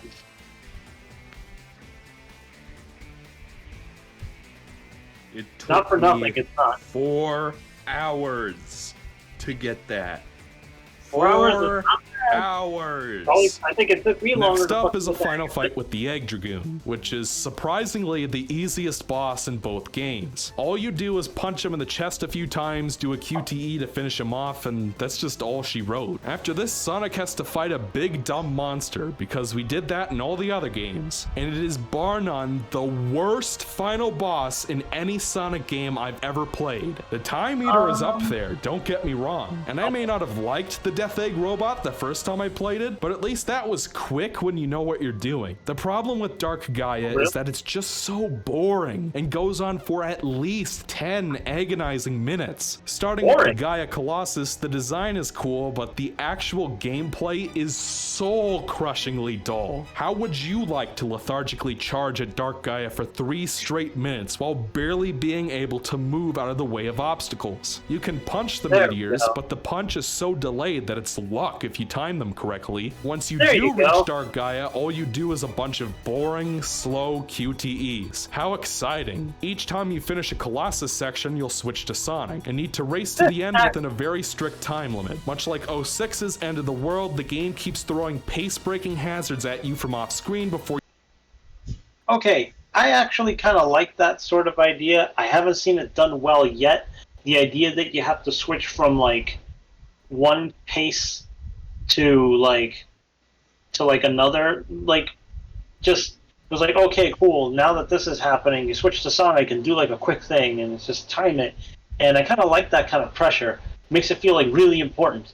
I think that, you know, that sort of thing would have been really fucking cool for for a few more Sonic games, and they didn't do a good job with Forces for that at all.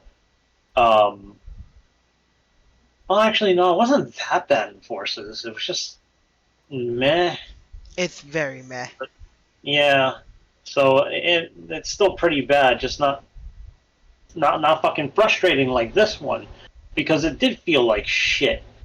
I hate this fucking boss fight. So, I'll give him that too. It's pretty much like one of the worst fights in any Sonic game. And I really don't relish the idea of ever trying to do that fucking shit again. The time meter, my problem with the time meter, not being able to see the rings. Otherwise, I could put up with it. And the time meter also, how to damage him is kind of confusing at first. Yeah. I don't even remember what I'm supposed to do. Thinking about it. It was not... Barks is saying, but Earn, masterpiece. Dude, this is a masterpiece. This is a masterpiece, but also the worst. Because it's again, it's funny. I'm trashing the game more from the other guy, and I'm criticizing this guy's points anyway. Nobody is safe from me. I'm a grumpy piece of shit. That's why I'm Commander Knuckles.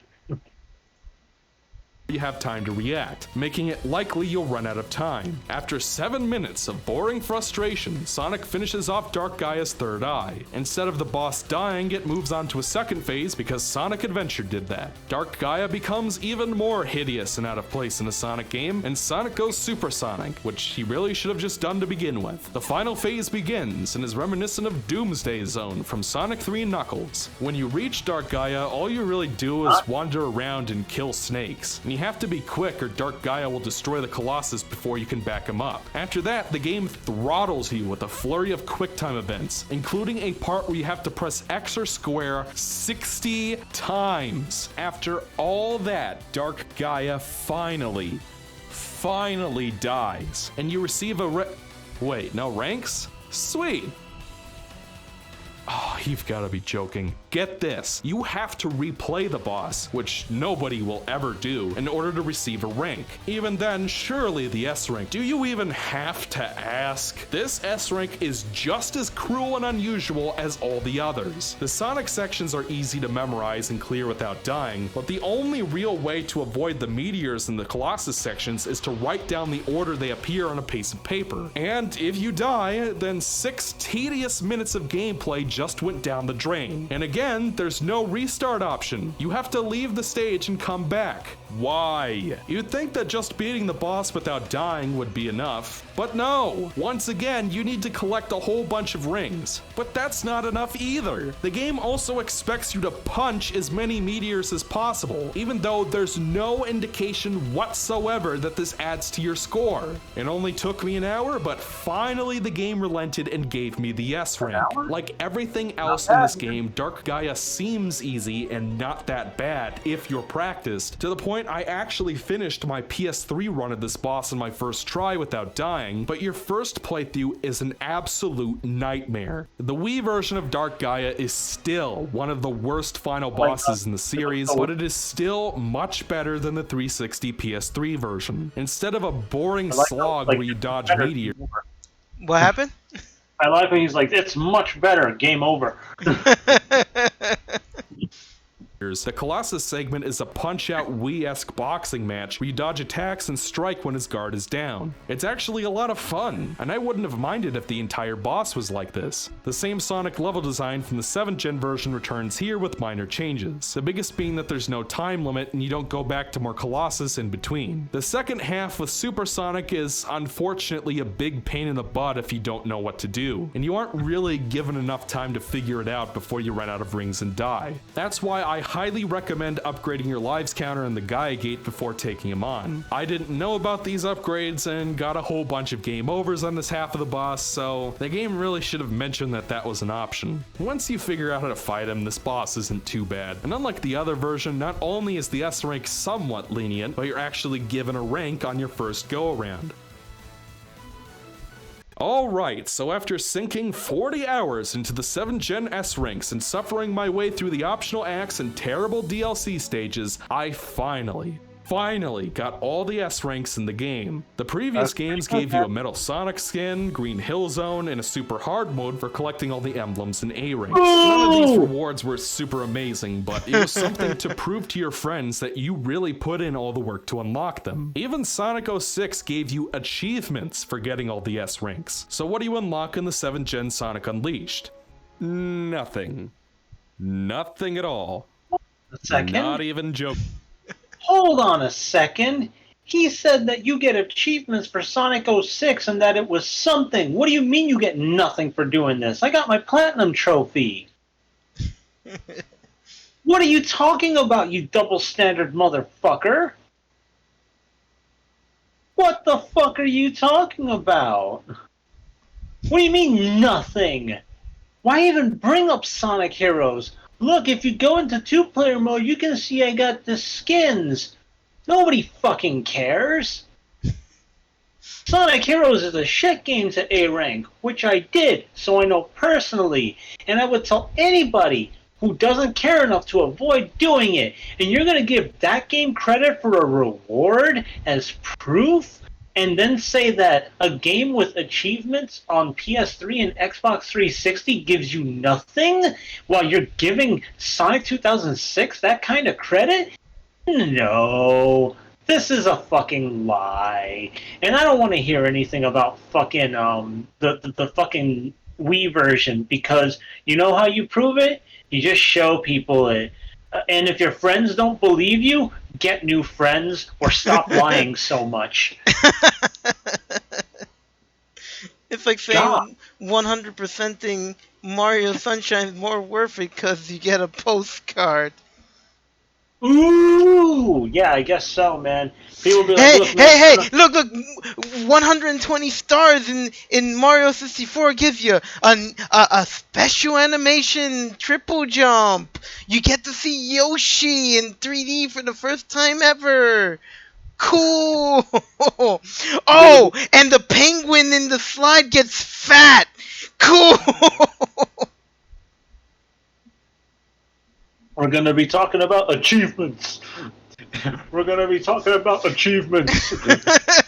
We're definitely going to be spending a lot of time talking about the achievements. No God, new stages, no achievements, not even a postcard. Alright, cue the music. In my Sunshine review, I defended blue coins because I found the act of collecting them satisfying in itself, to the point where I didn't really care about the lacking reward because I was having so much fun along the way. In the case of Unleashed, the S ranks were frustrating time sinks, so the fact that Barks, you were on point. This man. How dare, oh my god, yeah, also, yeah, you called it. Many props to you guys. Many fucking props to you. This guy is such a fucking... I can't. You know, you're putting this review out there and you're spending time editing it to make a point, and you're lying to us. You're lying to us. Then you played Sunshine. What do you think? It's not worth my time, so I don't care. Oh, also, I gotta tell you this much. How dare he use music from Catherine, a game that requires memorization and puzzle solving that doesn't tell you how to do shit, and has a level that I genuinely couldn't figure out in the optional content without looking up the answer. I think that's a good game. Maybe he does too. Maybe he just hears the music and thinks that it's good. But don't go playing this music for this shit, you fucking liar. you get nothing, not even so much as a congratulations, is absolutely inexcusable. Even the Korok seeds, which unlock a literal golden turd, give you more acknowledgement than this. There isn't even an S-rank tally on the world map or anything, so the only way I can prove to you guys that I really did it all is to show you a bunch of sped up footage of the stage lists. What a baby! Literally eating shit and it's handed to you as a reward. That's what you just fucking admitted to me. And it's like, now that you did everything, here's this pile of shit. Oh, thanks, man. I feel really good about this. The worst example of a reward. Something that you can't use, you can't get rid of, and that pretty much clowns you for doing everything. And he's like, that's better than nothing. Wow, dude. Wow. You are someone to pay attention to. I think the concept of irony is lost on this megalomaniac. Yes, you are correct. I hope he. No. I would dedicate my life to prevent this guy from ever being in control of anything. Megalomaniac. I'd sooner side with Dr. Robotnik.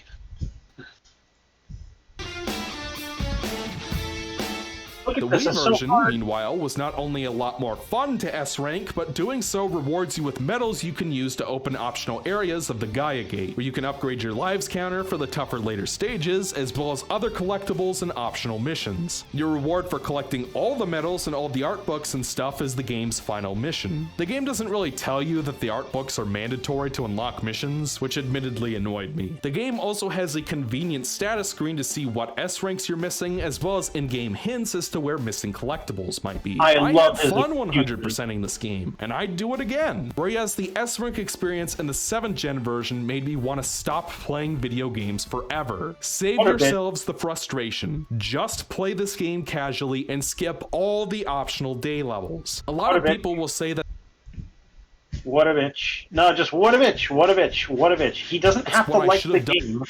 game. He doesn't have to like the game, but he made a lot of conspicuous excuses for the other game just because he enjoyed it. Don't do that. fun to begin with, but I enjoyed 100%ing Adventure 2 and Heroes, not to mention Ow. Wii Unleashed. So the fact that the 7th gen Unleashed is such an exercise in frustration to fully complete makes it a lesser game in my eyes. In fact, let's just get this out of the way. This game has way too much content for something developed in only 2 years. Sonic 06 was a game that was patently unfinished in every respect. Despite a limited production schedule, the designers wasted their time designing 18 playable characters, 50 terrible town missions, 10 medals in every stage, a hard version of each campaign stage, and a multiplayer mode nobody played. Unleashed thankfully dialed the game modes back to just Sonic, the Werehog, and the Tornado, so they learned something. Nevertheless, while it is definitely much more finished than 06, Sonic Unleashed was clearly rushed out the door and the end product suffered significantly. Before I get into this, I want to make it clear that I wasn't there. I didn't experience the development process for this game personally, and I really can't say for certain that 7th Gen Unleashed would have turned out better if Sonic Team had cut back on the side content. But seeing as the Hedgehog engine alone supposedly took 1 of the 2 years to finish, I gotta imagine committing to so much extra stuff really didn't help their situation. In the span of 2 years, Sonic Team coded a He gave shit to Sonic 2006 for being a mess and having all this stuff, and then he's like, the side content held back the production of the game. But do you know what doesn't really fucking take all that much resources? Reusing assets, which they did. I'm not convinced. He's saying that game is rushed? Unoptimized? Sure. But rushed? No, I think that's too much of a stretch. If that game was rushed, that's a really good rushed product, and I wish that was the minimum standard for what a rushed game would be like. Don't you think so? Agreed. Yes. Because my God, we have seen rushed games before, and they do not have nearly as much polish as this game does. Yeah. They don't.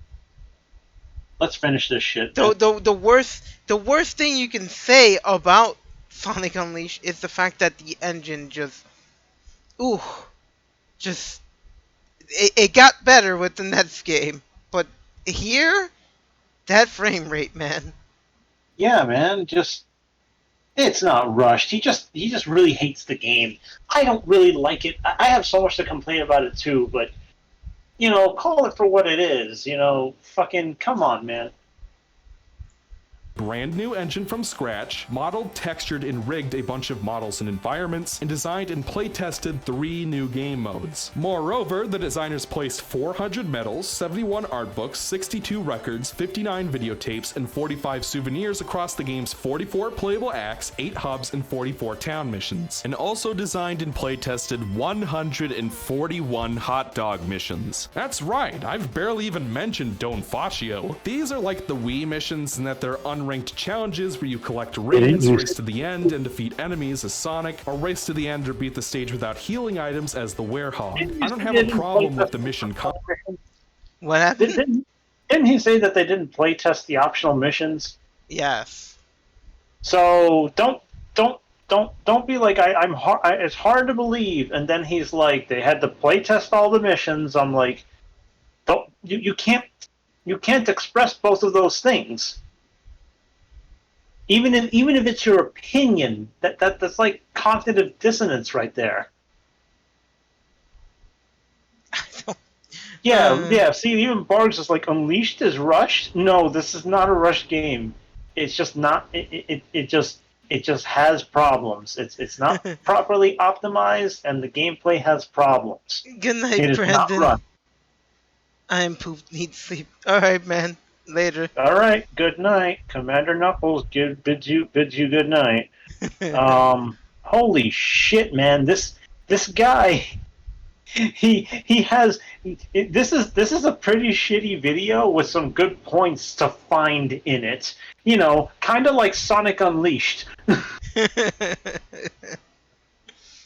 God damn it.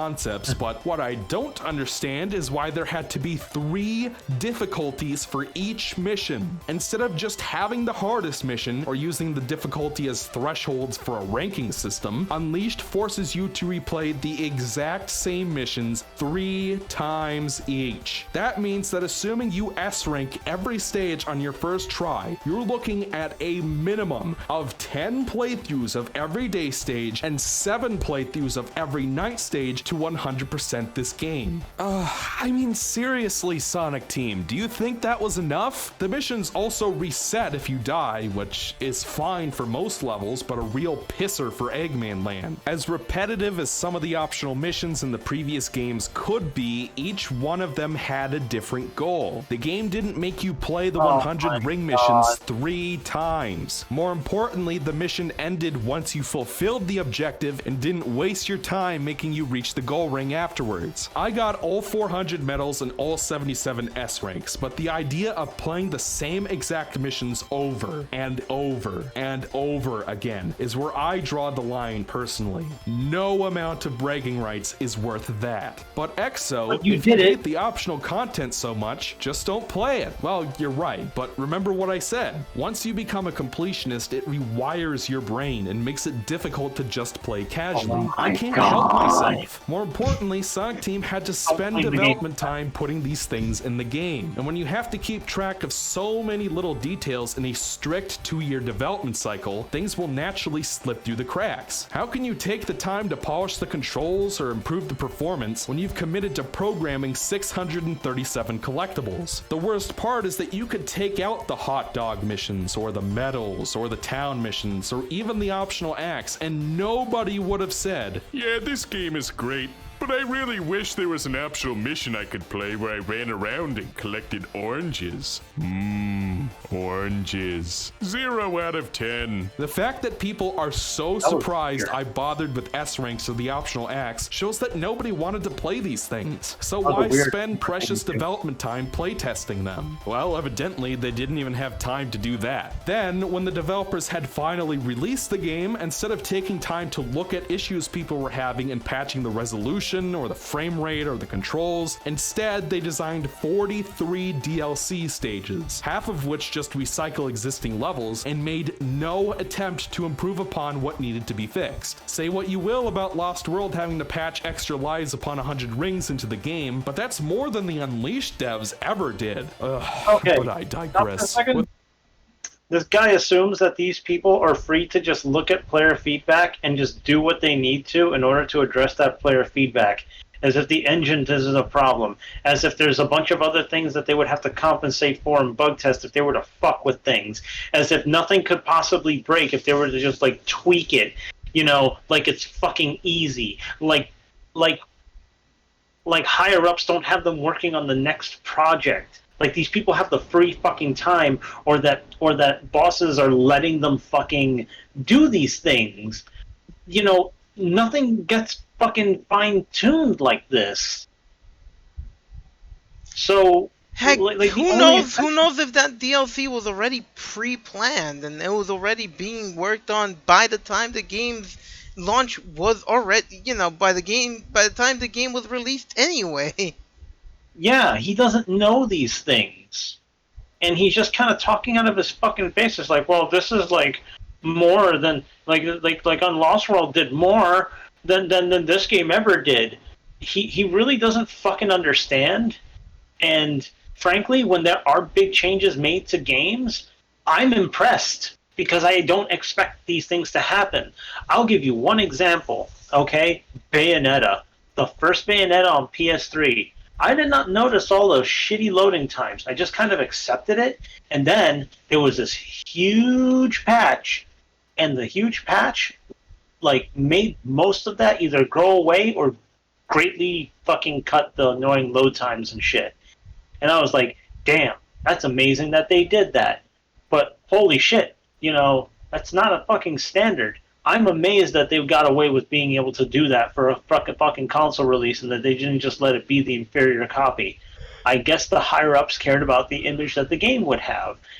Because Platinum isn't churning out games like Sega does.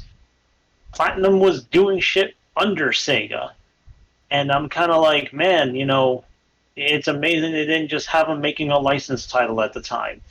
But this is Sonic Team. And Sonic Team will be put under the heaviest scrutiny and be forced to put their shit, to work. Also, I don't know, man. It's a really weird expectation because even like saying that Lost World did a thing in the most minute way.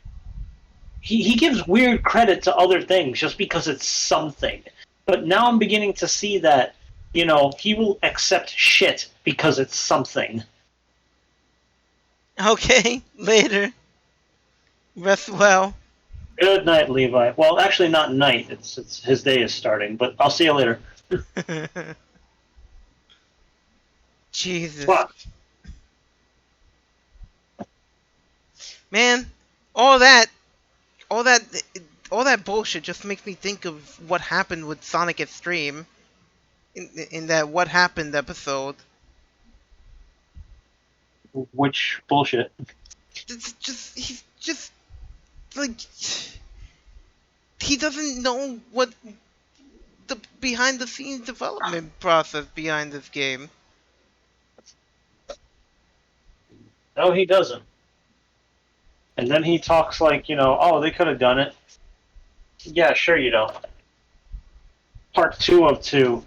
First game With all syndrome. that said, we finally reached the conclusion. Christ, that was a long one. I really should have started cross-platform with something easy like Glover, but I had no idea going into this review just how much there would be to discuss. So, cross-platform. Which versions would I recommend, if any? I think it's important to note that between the Wii and 7th gen versions, it feels like there's a better version of Sonic Unleashed we never got. Imagine a game that had the 360 hubs and the Wii Gaia Gates, the Wii Day stages and controls, the 360 night stages and combat, the first half of the Wii Dark Gaia, and the second half of the 360 fight. If I could play that version of Sonic Unleashed, I would understand why so many people consider it their favorite Sonic game. But, alas, this was my first time playing the Wii version, and despite some quibbles, I was surprised at how much I legitimately enjoyed this game. The level design is solid, the controls are an improvement on the 7th gen version, the camera is more helpful and dynamic, S ranks starts out for a fun challenge that doesn't overstay its welcome while unlocking extra content. The graphics are above average for Wii with some colorful textures and nice models, and I had a lot of fun playing the optional missions. The werehog in this game with its motion mash combat is a step down from the 360 PS3, but I still had fun with them for what they were, and I appreciated not having to spam QTE finishers. That said, there are a few things I didn't like, chiefly the smartphone looking hub worlds that only exist to pad out game time, Dark Gaia, or the motion mash QTEs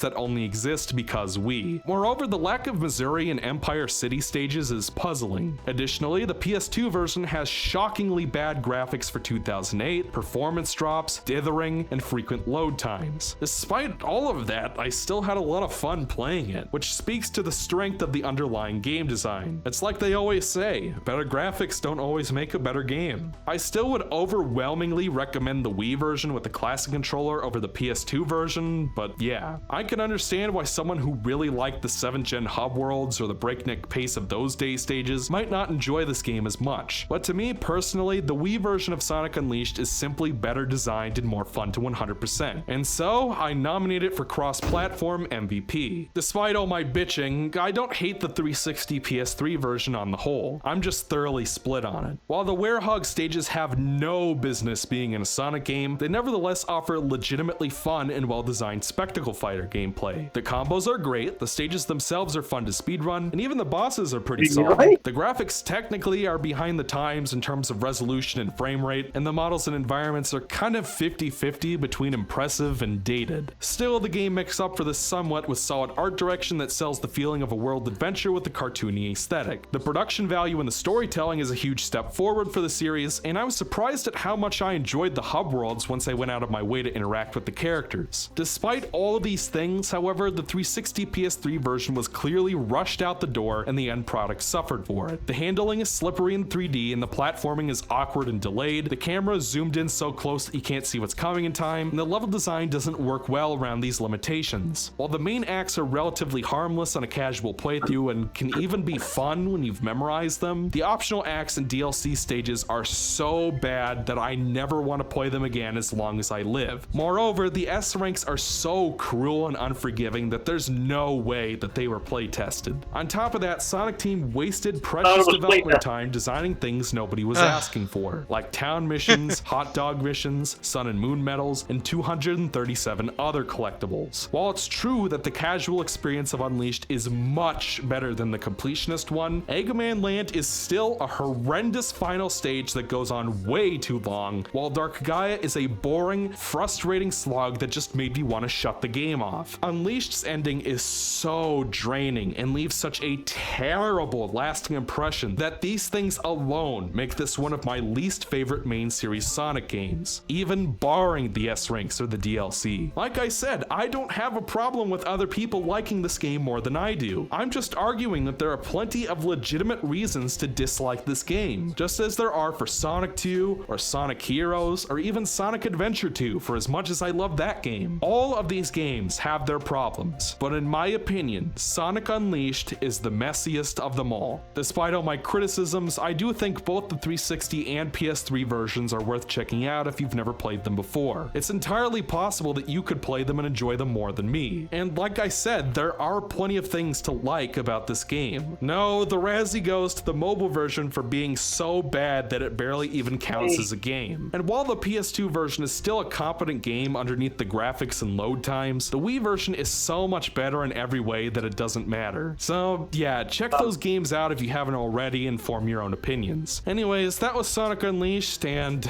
God, Jesus. That was a very painful fucking video, man. That was very painful. Which one was more painful? This one or the previous one we looked at on this channel? Honestly, the previous one was way more painful because that one was just like, it's so amazing, and I'm like, and this guy's like, it's terrible, and I'm like, okay, I can see why. And then he's listing all this shit. I'm like, okay, that's true. Okay, wait. Okay, that's true, but also wait. And you know, and just, you know, his standards his standards for what makes games good fluctuate throughout the entire fucking video. Because then he was just like, oh, sure, there was stuff to learn and memorize, but it wasn't bad. I'm like, okay, when is it okay for you? You didn't lay that out. And then, because then he's like, trial and error gameplay is like for some people, but like, come on. And then, he's like, oh, there's trial and error gameplay in these places, but it's okay. And I'm just thinking to myself how he treats the game as if it's so fucking random. And it's not. Is it bullshit in some places? Plenty of places. I've hated hitting the springs that I've seen for the first time where I'm just conditioned to go into springs. They've had troll springs before, but to put it in a game like this where you're expected to do so extremely well so quickly, if you want to get high ranks, it's pretty bullshit. And I didn't really enjoy that either. But they're always in the same places. Everything's in the same place. Things move at the same fucking time. You can sharpen your performance on these things. It's his complaint is like getting the S rank took me 4 hours. Oh, come on, motherfucker. Don't act like you're supposed to be getting them sooner. Everybody's different with their fucking skill levels, and that just makes me feel like he's got this Dunning-Kruger effect on his fucking play skill where he thinks it should have happened way sooner. Like, I guess not, because you said the controls are kind of fucked, so you're going to have more difficulty adapting to them, which is something you admitted again to the beginning of the video, something you could magically do apparently, but he couldn't do for this or Sonic 2. And it's really just fucking peculiar. It's a big double standard, and it makes me not take a lot of his experiences very seriously because he stands on them so firmly, and he attacks other things, and he makes other points using examples of other things. Like, he just does this for the whole video to make a point, and I'm just like, dude, you're kind of poking holes in your whole shit. I otherwise have a lot to agree with you on, but you sound like an asshole. I'll tell you a game that's random: Wizard of Oz on SNES, Darkwing Duck on TurboGrafx. Oh 16. God! Oh Lord! Yeah, that shit. Badly programmed games. Yeah, I mean, there's plenty of randomization in games, and if oh my God, if there were that many random elements in Sonic Unleashed, I think I would have thrown that probably in the realm of Heroes. Ugh. For Oh different man, reasons, Heroes! Oh God! If anything it feels random, it's fucking Heroes, man. sometimes shit will work and other times can't. Yeah, that's a problem.